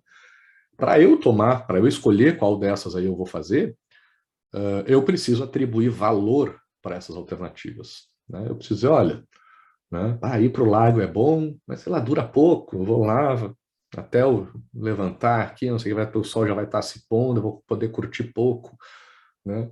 O lanche eu consigo aguentar, eu estou com fome, mas eu aguento um pouquinho aqui, depois eu como mais. Meus irmãos, eu vou levar no aeroporto, vou ter 40 minutos aqui conversando com eles no carro, depois vou ter uma semana inteira com eles em Porto Alegre para conversar, não preciso. Agora, a minha aula, né, é a minha profissão, velho. Tem uma turma que eu estou começando agora, imagina se eu abandono os caras aí na terceira aula, né? O que eles vão achar de mim, esse professor? Já começou a enrolar, já começou a matar a aula. né? Já fingiu lá que faltou luz na casa dele, putz, já atrapalha todo o cronograma que eu montei para a disciplina, né? Então, de alguma forma, né, com base em diferentes critérios, eu vou estabelecendo valores para essas alternativas e chego à conclusão de que, olha, para Maurício, melhor para ti continuar dando aula, e fica frio, aguenta a fome, deixa o pôr do sol para outro dia, conversa com teus irmãos depois, e continua dando aula, porque essa é a melhor escolha que tu tem para fazer.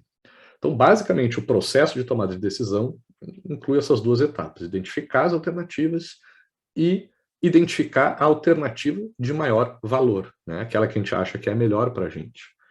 Mas vejam que, sei lá, né? Beleza, eu almocei hoje, né? Agora, se eu tivesse, sei lá, 2, 3 dias sem comer, né? Os valores que eu utilizei para fazer essa escolha talvez fossem outros, né? Ou, talvez não, certamente seriam outros, porque eu talvez não conseguiria nem dar aula de tanta fome, talvez estivesse desmaiando de fome aqui, desfalecendo, e aí a alternativa de maior valor seria eu ir lá comer um negócio, porque eu nem conseguiria dar aula com tanto tempo sem comer, né? Sei lá, se eu tivesse no final da vida com uma doença terminal, talvez eu fosse escolher ver o pôr do sol, porque pode ser minha última alternativa, e não adianta investir na minha carreira aqui de professor, que eu não vou ir muito longe com isso. Se meus irmãos, no caso um deles, está indo morar longe, mas se eu não pudesse ver ele depois, você ia dizer, gente, a última chance que eu tenho aqui de ficar com meu irmão, depois vai ser difícil de ver ele, né? Então vamos adiar essa aula, né? Então, cada situação é única, né? E dentro da cabeça de cada pessoa é que a gente vai atribuir, né? E também não só racionalmente, mas sentimentalmente também, tem sentimentos envolvidos, né, nesse processo também, para a gente poder atribuir esses valores e saber qual é a melhor alternativa e poder fazer essa tomada de decisão. Um outro exemplo que talvez, não sei se é melhor ou pior, mas é uma outra forma, e é importante deixar isso claro, especialmente aqui no espaço universitário, acadêmico, né, que onde esses processos ocorrem também, é aqui numa aula, né, numa disciplina, né. No final do semestre aqui, na disciplina, cada um de vocês vai sair com uma nota, né, com uma menção, né, para ser mais preciso, mas que no fundo é um número, né, vai ser SS, MS, MM, alguma coisa assim, né, mas isso representa 10, 9, 8, 7, 6, 5. Então, como é que um professor, vocês já pararam para pensar nisso, assim, como é que vocês entram aqui, ficam participando das aulas, fazem provas, trabalhos, e no final do semestre, o professor larga para vocês lá no sistema uma menção, né, que representa um número. Como é que um professor, uma professora consegue fazer isso? Transformar a participação de vocês, o desempenho de vocês num número que representa uma menção, né? Fica mais fácil, tem vários. Aqui na minha disciplina é super difícil de explicar isso, porque, né, é mais participação, tem alguns critérios lá nos trabalhos escritos, né, tem a minha planilha lá que soma, né? Mas acho que a forma mais fácil de ver isso é numa prova objetiva, né? Quando você, sei lá, do Enem, na minha época vestibular, sei lá, num concurso, vocês sentam lá, lê o enunciado da questão, tem a alternativa A, B, C, D, E, pronto, né? Já cumprimos a nossa primeira etapa lá da tomada de decisão, já identificamos as 5 alternativas possíveis nessa situação, temos que marcar A, B, C, D ou E. Beleza, agora a gente tem que identificar a alternativa de maior valor, aquela que a gente acha que está certa, né? Só que a gente chega lá no concurso, no Enem, sei lá, na prova da faculdade, e marca lá, letra C. Lindo. Para mim, me pareceu aquela que está certa, né? E aí o professor chega para vocês e diz 0, porque a resposta certa era B, né? Como é que o professor faz isso? Transforma o C de vocês num 0, né? Ou num 1 ponto, porque vocês acertaram. Ele só consegue fazer isso, né? Ou ela, a professora, só consegue fazer isso porque tem um gabarito, né? Então, numa prova objetiva, e também numa prova com questões discursivas, né, é um pouco mais aberto, mas também tem um certo gabarito, a professora tem na sua cabeça o que ele espera ou ela espera como resposta certa, né? E aí compara a resposta de vocês, seja na pergunta objetiva ou na discursiva, com o gabarito, né, o que a pessoa considera ser a resposta certa. Se corresponde, certo. Se não corresponde, errado. Aí vai somando da nota final da prova, do trabalho, e somando as notas, as provas, os trabalhos do semestre, sai a nota final da disciplina. Massa, então tá. Então eu consigo entender o processo de tomada de decisão dentro de uma disciplina, os valores aplicados ali, o que eu acho que está certo e o que está errado, nas alternativas que se apresentam, e como que lá no final me dizem o quanto que eu acertei, né? Qual foi o meu desempenho disso. Mas será que eu consigo fazer isso com esse exemplo que eu dei para vocês aí, né, de agora? Tem gabarito para isso, para saber se o certo é eu continuar dando aula, eu ir comer o sanduíche, ficar com meus irmãos ou ir ver o pôr do sol? Nisso não tem, né? E isso que é, por um lado, o grande problema, e por outro, o grande charme da vida, né? A grande coisa boa da vida é que a vida não tem esse gabarito. Senão a vida é ser muito chata. Isso eu já aviso para vocês, mesmo sem saber, eu aposto com vocês isso. Se a vida tivesse gabarito, que todo mundo tivesse que seguir a mesma resposta, né? O mesmo padrão, a mesma linha, né? A vida seria muito chata, porque seríamos todos iguais, né? Teria um jeito de viver a vida que ia ser sempre melhor. Então, para viver a vida boa, a vida bem vivida, mais prazerosa, era só todo mundo fazer a mesma coisa, só a gente seguir o gabarito, ou tentar ficar o mais próximo do gabarito. Ia ter um jeito de organizar a sociedade, ou até as turmas, né, dentro da UNB, que ia ser perfeito, sempre ia dar certo, a aula sempre ia ser boa daquele jeito, todo professor era só fazer aquilo, todo aluno e toda aluna era só fazer aquilo, que sempre ia dar certo. O Estado ia ser fácil de se organizar, né? Depois a gente vai ver, quando estudar o Estado lá, que muitos, né, desses autores que falam sobre o Estado vêm tentar trazer isso, o gabarito, dizer, olha, a forma certa de organizar a sociedade é ter 3 classes, ou não, é todo mundo participar, né, a igualdade como princípio fundamental. Então, vários autores, né, vão muito nesse sentido de tentar achar o gabarito da vida em sociedade, qual é a forma da vida em sociedade que traz os melhores resultados. Mas o grande tchan da vida, né, o grande charme da vida, o que faz a vida ser legal e interessante até 2022, né, e ainda não ter perdido a graça, é que ela não tem gabarito. Não veio com manual, né, quando a gente vai jogar algum jogo, na minha época, eu jogava War, aquele jogo de tabuleiro, que eu já ouvi dizer aí de um pessoal que é muito ruim para os critérios atuais, que demora muito, porque não sei o que, é complicado. Pessoal que sai do jogo fica muito tempo sem jogar, mas eu adorava jogar o War.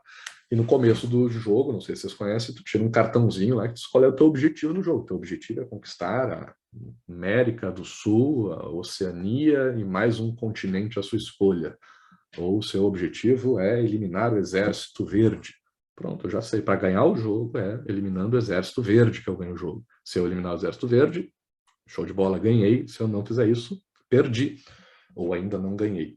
Meu gabarito é eliminar o Exército Verde, né? Que sacrilégio falar que eu também acho, Monark. Mas teve uma turma que me levou aí no final do semestre, os caras me convidaram para ir para um lugar aí de jogos e tal, e os caras me explicaram isso, que é considerado tecnicamente um jogo muito ruim por alguns critérios aí que o pessoal analisa. Mas o War tem, né? E o jogo, sei lá, qualquer jogo de videogame, de computador, sei lá, até de tabuleiro, qualquer outro que seja, tem as regras, né? E tem o objetivo, principalmente nesse caso, né?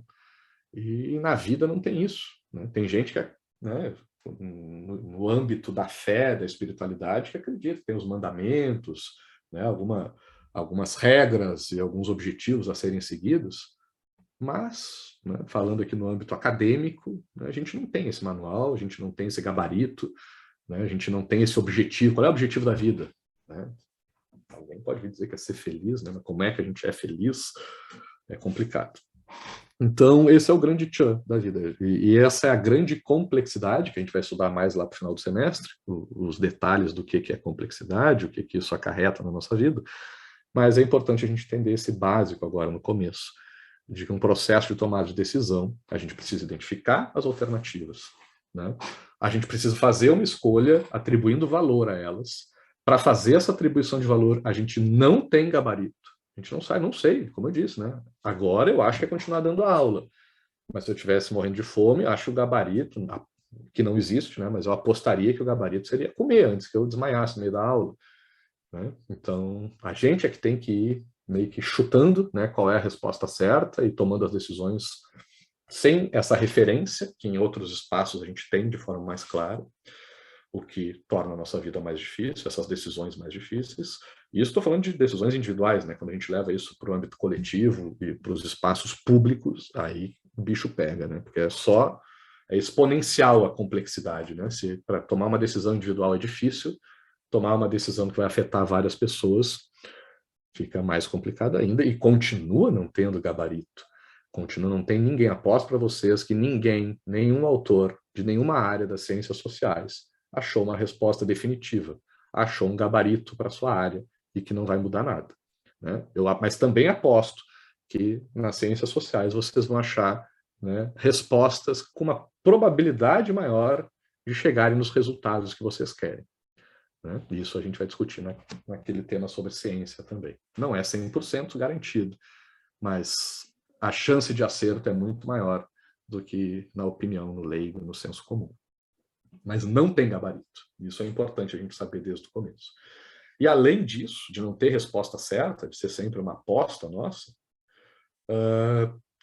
a última característica importante da gente deixar clara aqui sobre o processo de tomada de decisão é de quando a gente toma uma decisão, a gente abdica de todas as outras, né? Quando eu escolho estar aqui dando aula, né, pelo menos teoricamente, né, eu estou abdicando da minha possibilidade de ir lá comer o sanduíche, de ver o pôr do sol e de ficar com meus irmãos. Às vezes dá para conciliar, né? Nem sempre é soma zero, né? Às vezes a gente consegue, né, fazer duas coisas ao mesmo alcançar, né, o famoso ganha-ganha, o win-win, né? Conseguir duas, eu poderia, sei lá, deixar um sanduíche pronto enquanto dou aula, ficar comendo o sanduíche e dar aula ao mesmo tempo. É super bom quando a gente consegue encontrar, né, esses caminhos aí que resolvem mais de um problema ao mesmo tempo. Mas é difícil, né? Geralmente uma escolha, né? E mesmo quando a gente resolve dois, a gente abre mão de toda outra infinidade de escolhas que a gente poderia fazer também. Então, a grande coisa também, além de não ter gabarito, de não ter resposta certa, é que quando a gente toma uma decisão, a gente abre mão de todas as outras, né? E não tem como voltar atrás, né? E é sempre infinitas, né? Milhões e milhões e milhões de coisas que a gente deixa de viver para viver uma coisa só, né? Isso também dá um peso nessa coisa, nessa decisão, né? Porque, porra, né? Hoje eu tô casado, tô com filho, mas eu tenho um amigo meu que tá solteiro agora com 40 e poucos anos, tá meio velho para curtir festa, mas o cara tem grana hoje em dia, não sei o quê, para viajar, para fazer outras coisas que quando eu era jovem, solteiro, não tinha grana para fazer. Será que não ia ser massa, né? Viver uma vida de solteiro aos 40 anos? Quer fazer isso? Abre mão da vida com a esposa, né? E com a vida de casal, com a parceria que tem. Dá para viver os dois ao mesmo tempo? Não sei, tem gente que acha aí formas alternativas, né, de montar o relacionamento, alguma coisa assim, mas sempre, de alguma forma, algo se perde quando a gente escolhe por um caminho, né? Outros caminhos ficam para trás. Isso é meio já a parte chata, né, de tomar decisão que não dá. Seria bacana se a gente pudesse ter várias vidas, né, ter nossos alter egos, nossos avatares, vivendo as outras vidas alternativas que a gente gostaria de viver. Ou não, né? Ou talvez também, de novo, o grande charme da vida seja isso de que a gente tem que fazer essas escolhas e bancar elas, né? E aprender a viver com elas. Mas o processo de tomada de decisão, de escolhas, envolve tudo isso. A gente precisa identificar as alternativas, atribuir valor a elas. E esses valores são contraditórios, excludentes. A gente escolhe um, abre mão de outro. Aí tem outra também, né, para não esquecer, alguns exemplos aí, adaptando alguns exemplos da aula essa do professor Clóvis, que ele dá o exemplo, deixa eu ver se eu lembrar, do descanso.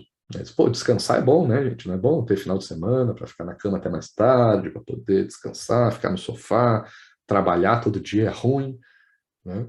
Aí ele fala, pô, então, né, descansar é bom, e se a gente estiver falando, sei lá, de um asilo, de um velhinho, né, o descanso é um valor positivo, né? Quando um velhinho que está no asilo com 90 anos de idade, todo doente, lá cheio de problema, né? E, sei lá, tá com uma gripe, tem que repousar, então vai dizer para ele, na tua tomada de decisão, na tua escolha, o valor, talvez, provavelmente, né, porque a gente não tem gabarito, mas provavelmente parece ser o melhor para ti, é o do descanso.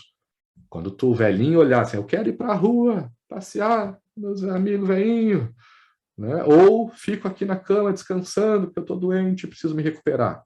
Só, olha, me parece que o valor que vai te levar à melhor resposta é o do descanso, né? É valorizar o descanso, o repouso, né? Mas se o cara está trabalhando, né? O Clóvis usa o exemplo de um militar, né? No exército, sei lá, o soldado no exército tem que acordar às 5 da manhã para ir lá assumir o posto dele. Esse cara tem que ter disciplina, acordar às 5 da manhã para ser pontual lá e assumir o posto dele, senão o cara vai ser punido, senão vai dar problema para ele. Ficar dormindo até mais tarde, quando tu é um militar, né, soldado no começo da carreira, é o valor errado. Né? Agora, quando tu é um velhinho doente, precisando de repouso, o descanso, e ficar na cama até mais tarde, é o valor certo. Outro exemplo que o Clóvis usa, acho que é para pessoal de publicidade, relações públicas, acho que é para uma turma de relações públicas que ele dá esse exemplo, que o pessoal aí que faz o marketing das empresas geralmente estabelece, né, os valores da empresa, e está na moda dizer que o valor de uma empresa é a transparência. Né? O governo também, né? Accountability também tem, né? nas áreas de governo e de empresas privadas também. Então, prestar contas, né? Ser transparente, ser aberto, é uma coisa, é um valor positivo. Todo mundo acha que é bom. Aí ele traz alguns poréns, né? Diz, bom, primeiro que a empresa lá não é transparente. Quando ele está negociando, montando um novo produto, uma inovação que vai lançar no mercado, a empresa não é transparente de contar para o adversário. Ah, sabe que eu vou lançar daqui 2 meses um novo produto? Né? Porque senão, né, vai quebrar a empresa. Não dá certo ser transparente sempre. Né? Se a gente está jogando lá no War, que eu falei para você, se eu contar para o cara que está jogando comigo, sabe qual é o meu objetivo aqui? É eliminar o Exército Verde. Perdi o jogo, velho. O cara... Né, ou pelo menos vai me dificultar. Né? Se estiver jogando truco, né? Não sei se vocês jogam truco, outro jogo de cartas, vocês não contam, ó a carta que eu comecei aqui o jogo.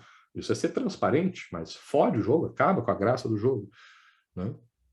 E ele dá o exemplo também da Lady Di, da morte da Lady Di, né? Que os paparazzi estavam seguindo ela lá para saber mais da vida privada dela, e da transparência, né? Para a vida privada, ou o Big Brother agora, que não sei, imagino que muita gente deve estar acompanhando. Né? Parece ser legal a gente conhecer a vida da pessoa, mas talvez a pessoa enlouqueça, né? Porque seja dê uma reviravolta na vida da pessoa, o público geral ficar sabendo de intimidades dela. Mas é transparência, é o valor da transparência, que as empresas dizem que é maravilhoso, que os governos dizem que é um sinal de honestidade, né? E de bom caminho. Então, esses valores dependem de cada situação, né? Para deixar mais claro. Não tem um valor absoluto, né, que resolva, esse aqui é o gabarito, vai sempre segue esse valor aqui que vai dar sempre certo. Quando disserem isso para vocês, velho, não sigam. É bom a gente entender, né, a importância de certos valores, como aplicar certos valores, de como um valor pode nos ajudar na nossa vida, seja o valor que for, porque quase tudo é valor, mas quando a gente trata dessa forma mais absoluta, assim, geralmente nos leva para um caminho errado. Deixa eu ver o que está rolando. A geração TikTok tá foda. O critério deveria ser simplesmente puro e simplesmente te diverte? Não, Monark, né? Eu adoraria que fosse isso. Apesar de que eu acho que é insustentável, né, cara? É um negócio assim. Eu digo, assim, não me lembro qual é a aula que a gente fala disso, de prazer, velho.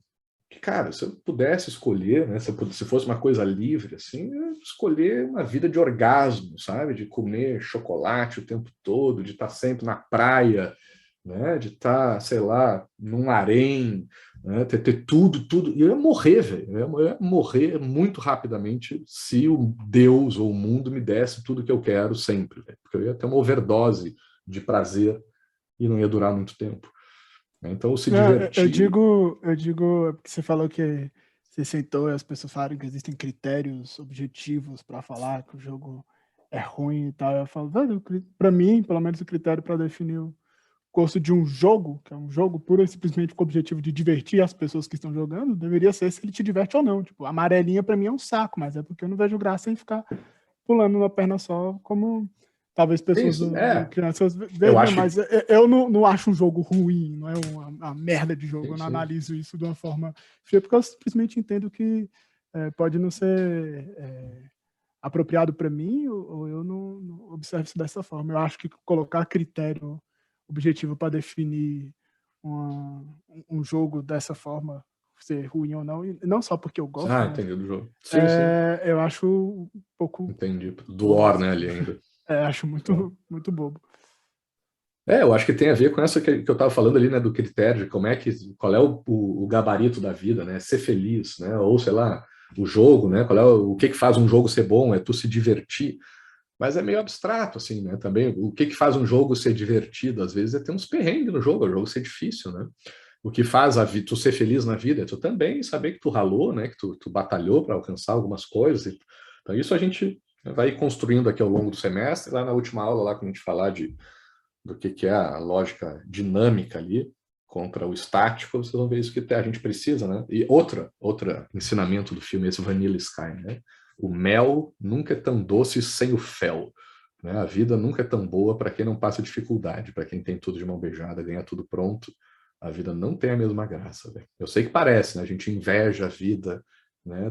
Das celebridades aí, sei lá, dessas pessoas que a gente vê, sei lá, nas mídias, nas redes sociais, e acha que a vida delas são maravilhosas, porque a gente só vê a parte boa, né? Mas no fundo, os perrengues da vida é o que dão o gosto, né? É o que fazem as coisas realmente serem boas. Quando a gente tem tudo fácil, não parece, para quem não tem, quem está faltando dinheiro para pagar a conta, tudo que quer é uma grana a mais, mas na verdade o prazer de pagar uma conta, de comprar uma coisa que a gente quer há muito tempo, está muito mais no tempo que a gente ralou lá para guardar e juntar a coisa do que efetivamente na obtenção do objeto de desejo, né?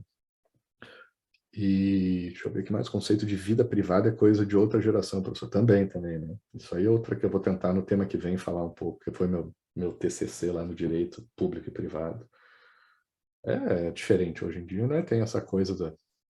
Não é diferente, né? Tem uma exposição, né, da vida privada, mas ainda com objetivos privados, né? De fazer a sua imagem, o seu filme enquanto indivíduo. Tem. O público e privado estão sempre se relacionando, são um ciclo de alimentação recíproca, digamos assim, público e privado. Sempre foi assim, acho que sempre vai ser. Tá, pessoal, mas a última coisa é que esses valores são contraditórios, né? Morin também vai falar disso, a gente vai ver também naquela aula lá sobre conhecimento, no tema de conhecimento, né? Sobre complexidade, disso que quando a gente escolhe um valor, a gente abre mão de outro, né? Se a gente quer liberdade, a gente abre mão de segurança, né? Se a gente quer igualdade, a gente geralmente abre mão de diversidade, né? Ou de liberdade, de individualidade. Então, quando a gente faz uma escolha baseada num valor, a gente está abrindo mão de um outro caminho, de um outro valor, que também tem, como o próprio nome diz, né? O seu valor, a sua importância. E isso faz tudo ser complicado. Não tem gabarito, uma escolha exclui a outra que também tem o seu lado bom, né? Então, como eu falei do exemplo lá do casado e solteiro, né? Qual é o gabarito? Qual é a vida boa? É ser solteiro? Estar casado? Cada uma tem o seu legal, né? E cabe a gente fazer essas escolhas sem referências, né? Gente, eu terminei aqui a parte básica que eu não podia deixar de falar na aula de hoje. Vou abrir um pouquinho para vocês fazerem algum comentário, alguma pergunta. E depois eu só vou lançar uma última coisa ali para preparar o terreno para a aula de quarta-feira, se der tempo. Mas alguém ficou com alguma dúvida ou quer fazer algum comentário? Qualquer menção? Quer falar alguma coisa? Professor, Pode falar. Aquilo que o Stuart faz no primeiro capítulo do livro dele é tentar fazer um gabarito de escolhas, que ele fala, caso a pessoa vá contra, você tem que fazer tal coisa até ela chegar no objetivo. Qual Stuart Mill, você está falando? Isso. Porque... Qual livro? Na Liberdade ou Utilitarismo? Isso, utilitarismo. Liberdade. Utilitarismo. Isso, quando a pessoa é contra o utilitarismo, você tem que seguir essa sequência de coisas, tal qual até ela chegue a ser favor. Sim. Ele tenta fazer um gabarito com isso, com a pessoa tem que seguir aqueles passos até conseguir. É isso que a gente vai... Esse é o ponto que a gente... da nossa conclusão aqui, desse nosso tema, que a gente vai tentar chegar. Porque, na verdade, o Mill está discutindo com Kant, né? O Bentham, né, que foi o primeiro considerado o pai do utilitarismo, cria lá as bases do utilitarismo, que vai dizer que o gabarito, né, da vida seria, né, quando a gente tiver que fazer uma escolha, a gente escolher aquela alternativa que maximiza, né, o prazer e minimiza a dor ou o sofrimento. Né? Então tá aí, ele está dizendo, eu sei, eu tenho um gabarito, né? Eu tenho uma fórmula para a gente achar as melhores respostas. Quando tiver que fazer alguma escolha, seja ela qual for, escolhe aquela que gere mais prazer e menos dor. Aí veio Kant e vai dizer, não, cara, tá errado, porque muitas vezes, né, aquela que gera mais prazer é contra alguns princípios racionais, né, que a gente também pode chamar de éticos, né, e não é legal, não é só porque gerou mais prazer, né, e aí a gente pode pegar um exemplo que geralmente se usa, sei lá, de torturar um terrorista, né? Você vai, mas vem cá, que sociedade a gente vai viver? Se o cara botou uma bomba, vai morrer um monte de gente. E aí, podemos matar uma pessoa? Do terrorista vai ter gente que vai ficar na dúvida. Mas se for um inocente, né? Vamos supor que matando um inocente, a gente conseguisse salvar, né? Ou 10 pessoas, né? Com base na morte de uma pessoa que não fez nada de mal. Né? Só temos que sacrificar uma pessoa. A gente vai ter um exemplo desse na aula que vem, né? Para tirar os órgãos, por exemplo, de uma pessoa. Né? E vai ter uma pessoa super saudável. Vamos matar uma pessoa para tirar os órgãos dela, porque tem uma galera precisando de órgão. E aí assim a gente salva 10 pessoas. Maximizamos o prazer. Igual né? aquele exemplo Diminuir... dos marinheiros. Oi? Igual aquele exemplo dos marinheiros que naufragam no livro da Justiça. Vai vir, então vamos trabalhar todos esses exemplos na aula que vem. Mas e aí, né? Maximizamos o prazer. Seguimos lá o gabarito do Bentham, né? E maximizamos o prazer. E o Kant vai dizer, não, cara, tá errado isso aí, porque não dá pra gente considerar que é a melhor escolha a gente matar uma pessoa inocente, não tem nada demais, para salvar outros 10. Como é que a gente vive em sociedade desse jeito, né? Sabendo que pode ser morto para fazer o bem maior para a sociedade, né? Sacrificar algumas pessoas. Né? O nazismo estava com isso, né? A base do nazismo é vamos matar ali uma parte da sociedade que o Hitler achava que era prejudicial, e assim todo mundo, né, vai ter um bem maior da sociedade. É ruim matar a pessoa? Mas todo mundo vai sair ganhando com isso. Né? Então o Kant vai dizer, não, cara, é errado matar pessoas, né? E o Kant vai mais além, vai dizer que é errado até mentir, e que vale a pena entregar o amigo para o assassino em prol da verdade, né? A gente fala a verdade mesmo que leve à morte de um amigo, porque é verdade. E aí ele tem, né, o tal do imperativo categórico, e vai dizer, olha, tem valores, né, ou sei lá, racionalidades, né, que a gente deve seguir, e que às vezes não gera o bem da maioria. Então o gabarito é outro, vai dizer o Kant. Né? E o Mill está vindo para responder para o Kant, para querer dizer que o Bentham estava certo, que sim, maximizar o prazer e diminuir a dor é o gabarito certo. Né? E aí ele vai tentar rearranjar ali os critérios do Bentham, né? Dizer que tem alguns valores, alguns prazeres mais nobres do que outros, né? Que valem mais do que outros. Depois eu passo umas aulas do 100 anos de professor... discussão e os caras não chegam nos pés dos monges budistas. Assim, essa questão. Não tem solução, né, essa discussão aí. É justamente essa, acho a graça, de novo. Né? É uma coisa que não tem gabarito. Né? E a gente acha que vamos tentar ver isso na aula que vem. Sobre esse tema aí que você abordou, eu gosto muito do Christopher Nolan, porque essa é a tônica da filmografia dele inteira. É dilema, teoria do caos, dilemas mesmo, questão sobre consequências das escolhas e tudo. Sim. Principalmente a forma como ele abordou isso nos filmes, na trilogia dele do Batman, que é incrível. Assim. Ele sempre coloca o Batman em dilemas muito complicados sobre o primeiro filme especial, sobre ele... tu não sabe se o cara é bom. E é herói ou não é vilão. Né? E coloca o futuro da cidade inteira na mão dele, coloca sempre o Batman na posição do que ele realmente é, como um playboyzinho mimado, só que tá revoltado com a criminalidade e tal. E a maneira da qual as escolhas do personagem vão guiando a narrativa é sempre muito interessante, porque deixa em aberto essas questões do que, se ele tivesse ido para o outro endereço, ele teria salvado a mulher da vida dele e o cara não teria virado duas caras e tal, e teria um futuro totalmente diferente, onde ele poderia ter solucionado o crime em Gotham, mas ele acaba só retroalimentando a merda, só camadas. Um dos objetivos dessa disciplina é tentar fazer isso com vocês aí a cada tema, né? Eu quero que vocês passem por essa fase. Puta que pariu, velho. Não sei mais. Né? Agora eu estou na dúvida. Um caminho ou outro, eu acho que os dois estão certos, os dois estão errados, mas também inclui os objetivos da disciplina a gente tentar chegar a alguma conclusão, né? Porque senão a gente só fica relativizando. Capitu, diga lá, Capitu. Professor, é uma coisa que me chamou a atenção na toda a fala que você trouxe, parece que a gente tem uma obrigatoriedade de escolher. E aí eu fiquei com essa questão aqui, se realmente essa obrigatoriedade está posta, ou se a gente atua nessa escolha porque a gente se sente mais importante. Eu realmente fiquei aqui em dúvida dessa obrigatoriedade de escolher. Tu tá porque eu não escolher também acaba sendo uma escolha. Quando você não escolhe, você fala assim, não vou fazer, você está tomando uma posição. tomando uma Tu decisão. está usando algum autor para trazer essa Não, reflexão? senhor, É só... isso aqui simplesmente surgiu na minha cabeça aqui agora. Tu tá só reproduzindo Porque, assim, Sartre, capítulo. É Sartre. Ah, tá. Eu gosto muito de ler Nietzsche, acho que ele também traz algumas coisas nesse sentido, mas realmente é uma coisa que sempre me chama a atenção quando a gente tem esses debates sobre escolha, sobre decisão.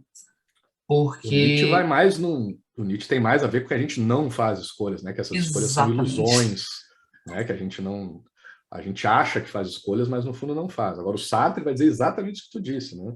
Que o problema do ser humano é que a gente, como é que ele diz? A gente é obrigado a fazer escolhas. Foi exatamente os termos que tu usou, por isso que eu te perguntei se estava citando alguém.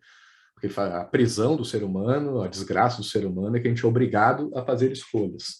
Né? A gente não tem a possibilidade de escolher não fazer escolhas, porque, como tu disse, ao não fazer uma escolha, a gente está fazendo uma escolha. E seguindo a lógica do Aristóteles do princípio da necessidade, né, os animais, as plantas seriam mais livres, teoricamente, do que nós, né, ou pelo menos mais leves do que nós, porque eles só são, né, eles vivem, eles expressam a sua natureza sem muita reflexão, sem muitos dilemas, muito questionamento, e a gente tem essa prisão, né, essa maldição, né, de estar sempre tendo que fazer escolhas, né, a gente não pode fugir disso, porque mesmo a abdicação ou lá a abstenção, né, nesse processo decisório é uma escolha. Né? E eu na aula que vem vai começar com um exemplo e vai ter alguém aqui que vai dizer, não, eu lavo minhas mãos. Eu vou dizer, não, mas isso é uma escolha. Não está deixando a vida decidir, não. É tu que está tomando uma decisão. Então, é realmente isso. Isso é uma discussão filosófica que não tem fim. Mas é importante que vocês estejam passando, né, por ela, porque é um ótimo sinal de que vocês estão indo para um caminho que eu queria. Não o caminho que eu queria, mas vocês estão refletindo sobre temas, né, que tem tudo a ver com essa nossa reflexão. Eu ia dar um exemplo só quando o Monark estava falando de outro filme que também traz esses dilemas. Na verdade, eu não me lembro se durante todo o filme ele fala sobre isso, mas no final fala direitinho, que é um filme, eu não sei se é traduzido para o português, Eu Sou Mãe, porque eu vi em inglês, I Am Mother, de um robô que vai criando uma menina, tinha no Netflix há um tempo.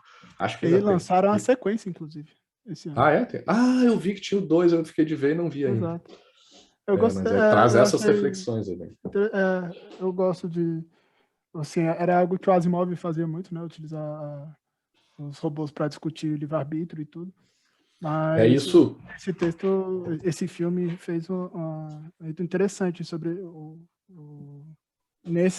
tratando essa questão no papel da maternidade, né? Foi muito interessante. O filme é muito bom.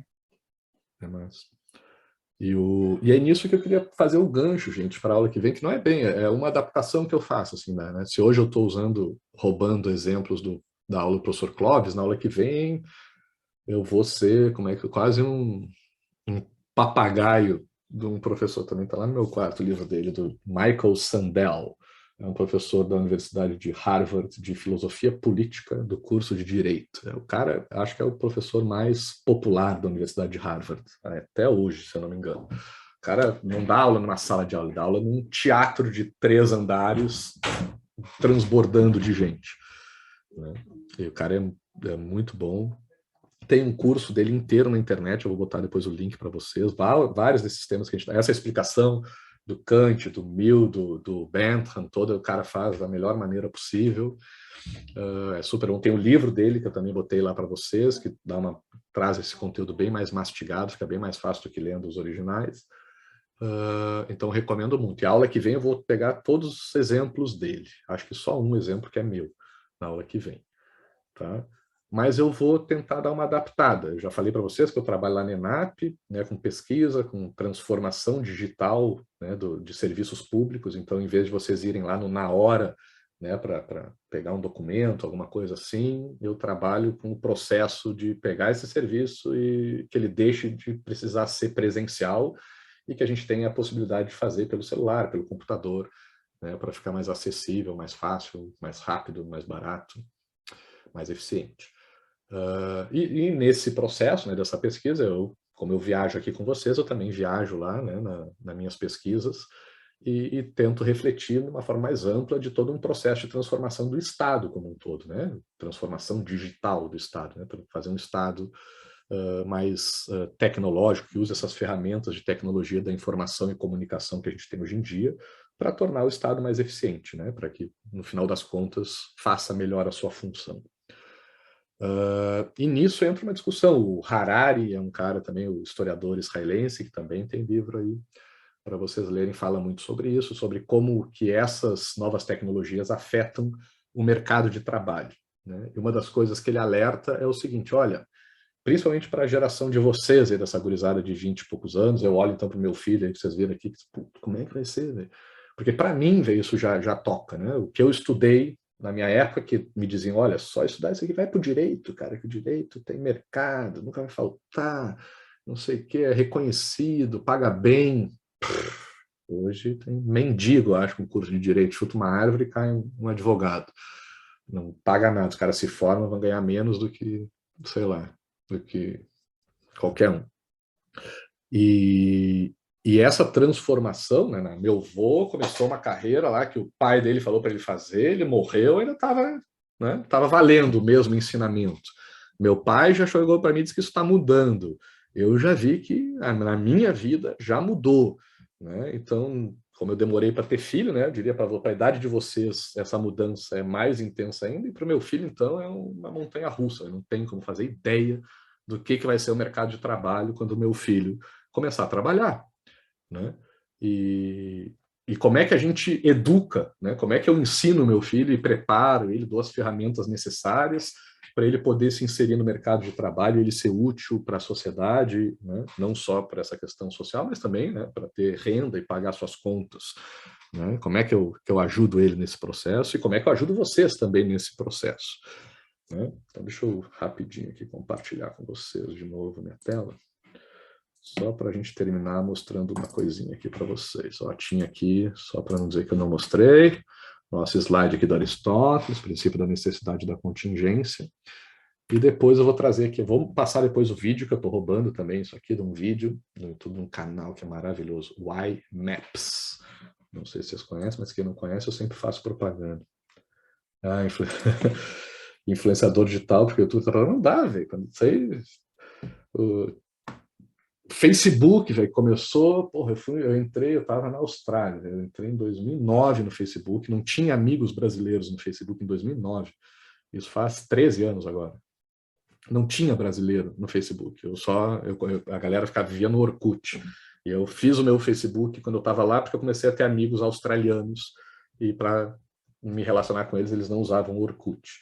Hoje em dia, só tem tio velho lá, e até eu, meus 40 anos, minha careca aqui, já larguei o Facebook, porque eu sei que é dos velhos. Agora, Instagram eu tento, né? Mas eu sou velho demais para o Instagram, e agora Instagram já é ultrapassado, agora é TikTok. Cara, se tu for começar agora a te preparar para ser um influenciador digital youtuber, véio, a hora que tu estiver pronto, já sei lá o que vai ter virado isso aí.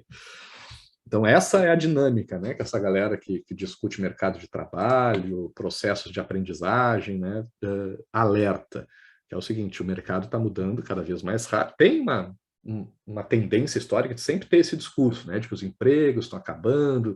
Teve lá as revoluções industriais iniciais, mudaram totalmente o tipo de emprego. O artesão, né, perdeu seu emprego e passou a ter que virar empregado de uma fábrica. Depois, quando foi automatizando, e as máquinas a vapor e elétricas depois foram tirando emprego, e agora tem essa discussão, mas agora é diferente. Tem até uma explicação, vou tentar mostrar isso para vocês, né, da diferença, porque antes ainda tinha o campo dos serviços, da área de conhecimento, né, que a gente foi substituído pelas máquinas nas questões braçais, né, mecânicas, mas sobrou ainda o espaço intelectual, né, do uso da mente, que as máquinas não sabiam fazer no nosso lugar. E hoje em dia as máquinas, os programas, né, de inteligência artificial estão começando a nos substituir nesse. Jojo, tu está atrasado, Jojo, Facebook não dá. Tu é dos 20 e poucos anos aí, que tu não é da turma dos velhos, então tu é cringe, não sei se eu estou usando certo, eu sou velho para falar isso, mas tu é o que? Um old fashion, eu diria, aqui, cara, das antigas, antiquado. Mas, cara, é diferente, tá? O que eu acho assim, ó, sim, tem um pouco de um processo que sempre aconteceu, essa mudança no mercado de trabalho, realmente isso não é novidade, não é a primeira vez que está acontecendo, mas está acontecendo diferente, tá? Então, prestem atenção nisso, tá? Porque vocês estão aí no começo, para o meio, né, da faculdade, imagino, ainda tem um tempinho para vocês estarem maduros ou maduras para o mercado de trabalho, e quando vocês tiverem, vocês vão estar só começando, né? Minha carreira profissional é uma coisa que exige um pouco de tempo, então até vocês chegarem ali no hype de vocês, né, no alto da onda de vocês, ainda vai levar um tempinho e as coisas vão mudar até lá. Então vocês têm que já estar com esses passos à frente preparados.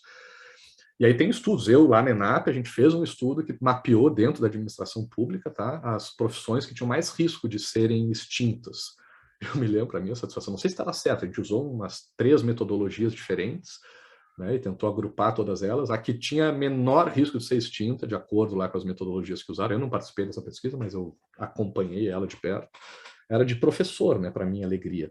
Mas não é o que eu vejo no meu mercado, cada vez mais está entrando EAD, aula gravada, apostila, né, não sei. Mas tem outros estudos que vão trazer isso, eu vou passar depois para vocês o vídeo que fala disso, desse canal que eu falei, o iMaps, que é um dos melhores que eu conheço no YouTube. E ele explica isso, né, traz essa perspectiva, que tem alguns empregos que estão em risco, né, de acordo com essa perspectiva de transformação digital e do mercado de trabalho. Quais são as características desses empregos que mais têm risco?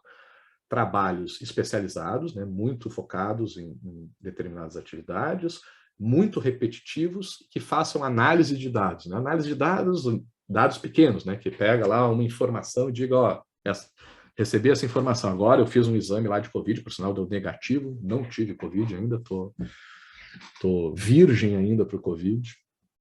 E tipo, pô, a mulher botou lá uma maquininha, né, para tirar meu sangue, porque eu já tinha passado os dias lá para fazer o PCR, né? Ela que teve que botar aquele negócio em alguma máquina, e provavelmente aquela máquina falou um negócio para ela, que depois ela botou essa informação num computador, e o Harari, inclusive, fala isso, que daqui a pouco nosso celular vai ter um negocinho aqui que a gente aperta, já pica meu dedo, já tira o sangue, ali dentro já processa, e já tem um aplicativo que faz a análise das informações que tem ali, já me diz, né, o que eu posso estar tendo de doença, ou via ter, ou alguma coisa assim.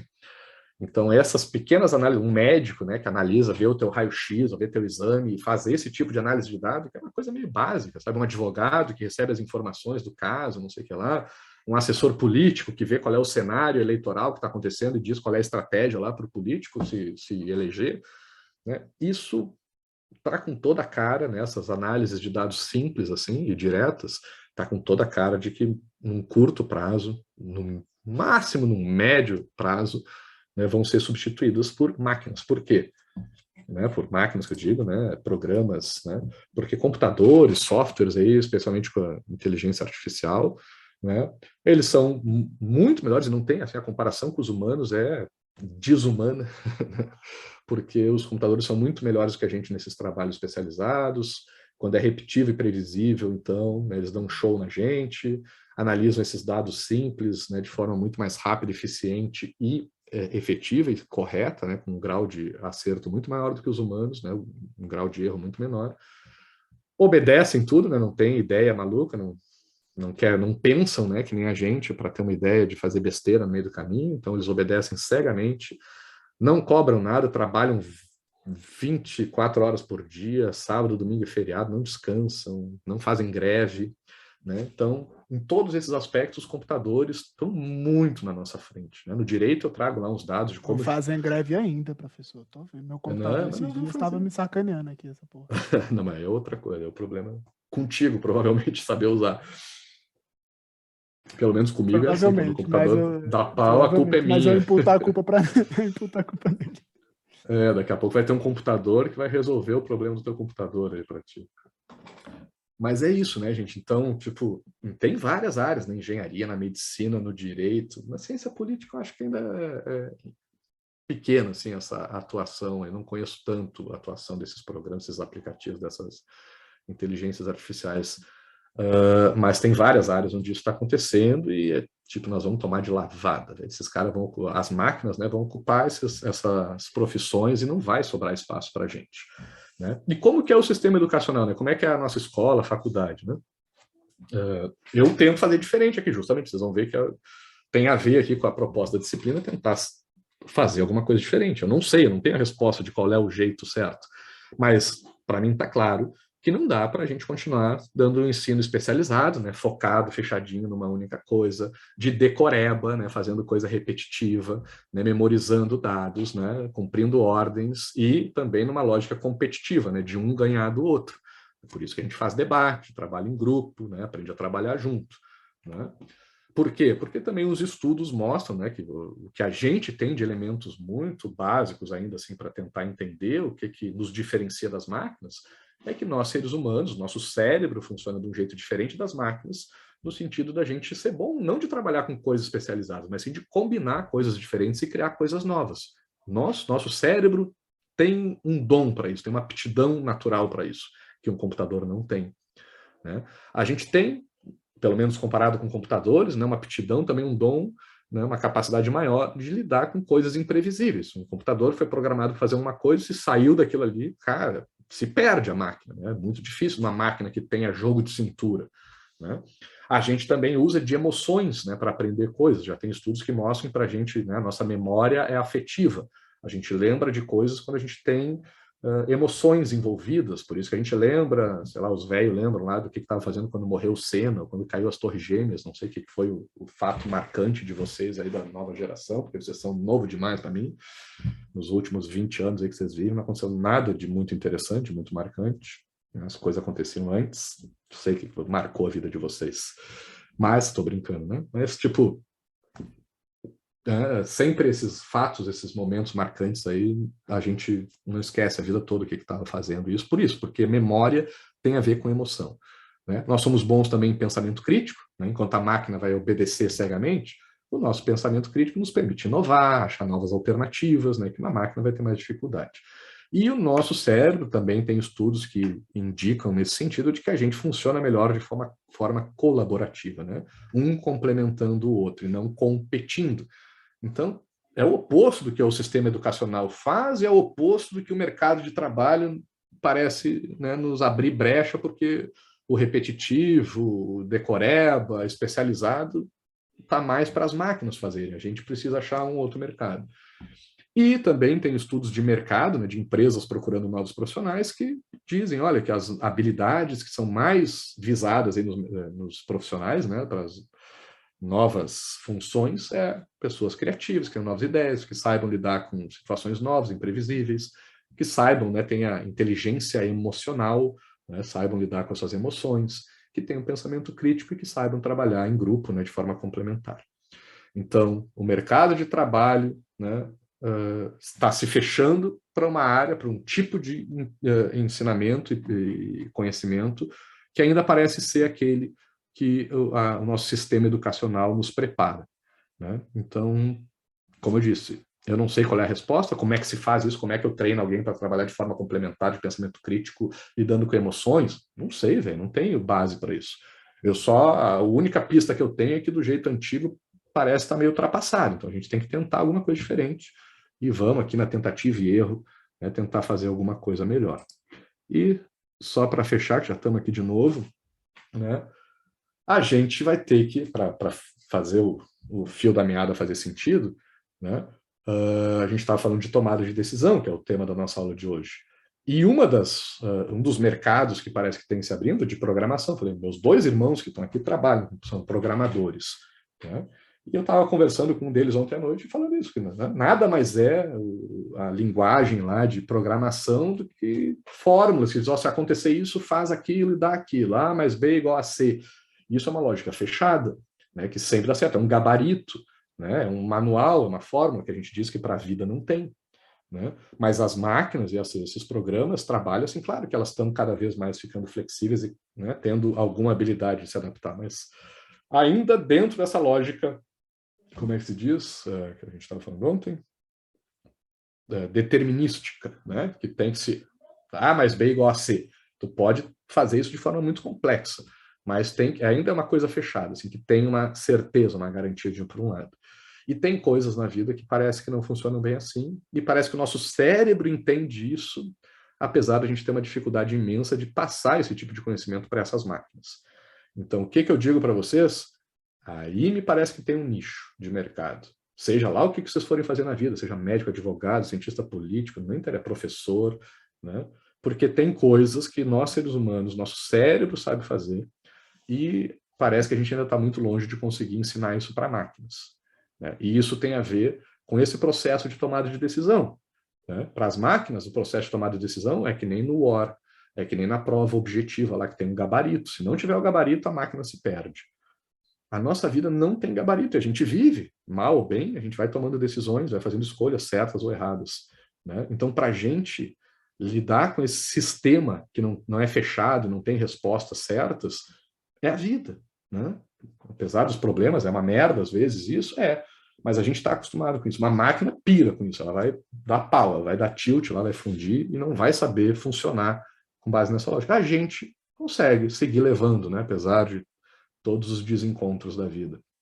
Então, aí eu acho que tem alguma coisa, né? E a gente vai ter que lidar com esse mundo de programação de máquinas, né? De dar gabaritos e respostas certas, o que são as escolhas certas para as máquinas, sabendo que a vida não funciona assim. E é isso que a gente vai tentar entender melhor na aula que vem. Dúvidas ou algum comentário?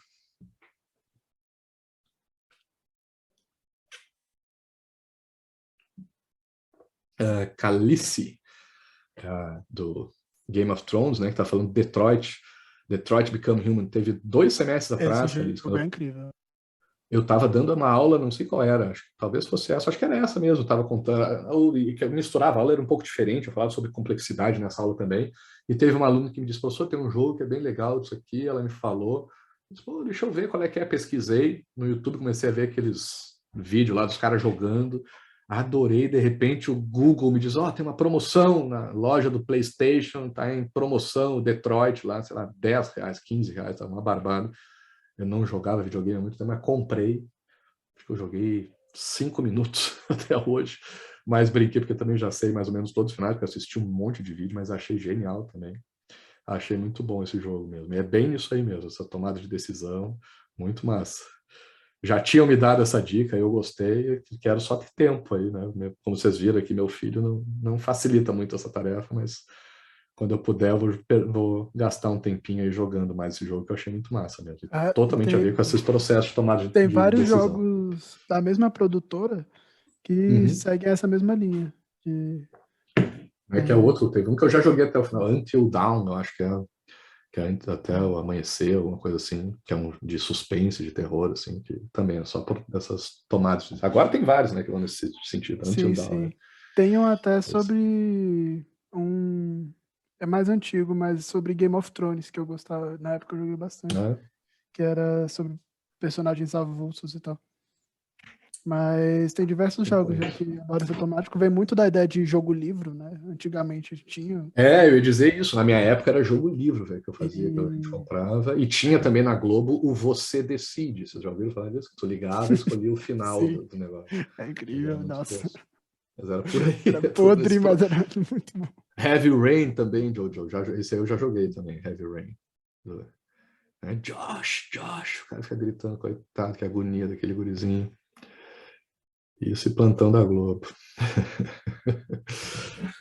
Gente, terminei a minha aula que eu tinha para falar, mas não vou poder ficar muito tempo, senão eu tenho que levar meus irmãos no aeroporto. Alguma coisa, gente, vocês me desculpem. Eu vou ter aula quarta-feira de noite.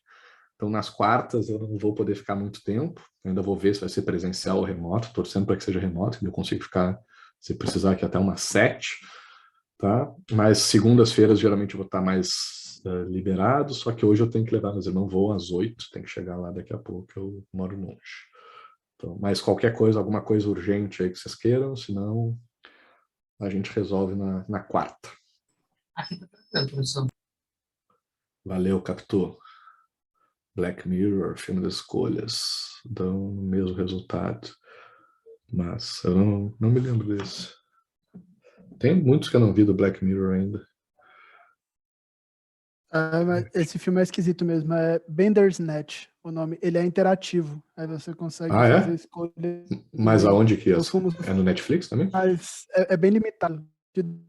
limitado, porque ele acaba deixando você preso num loop em certo ponto aí você fica preso. A proposta era até interessante, mas executaram de um jeito meio porco, assim.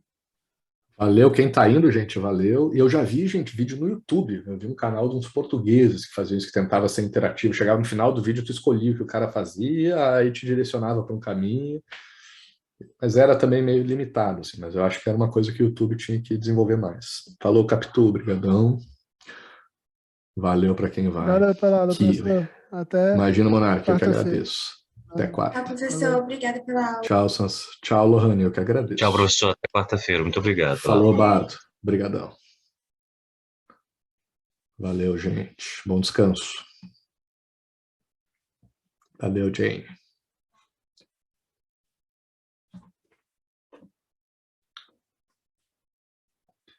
Gil e Bardo já foi, né? Gil tá aí?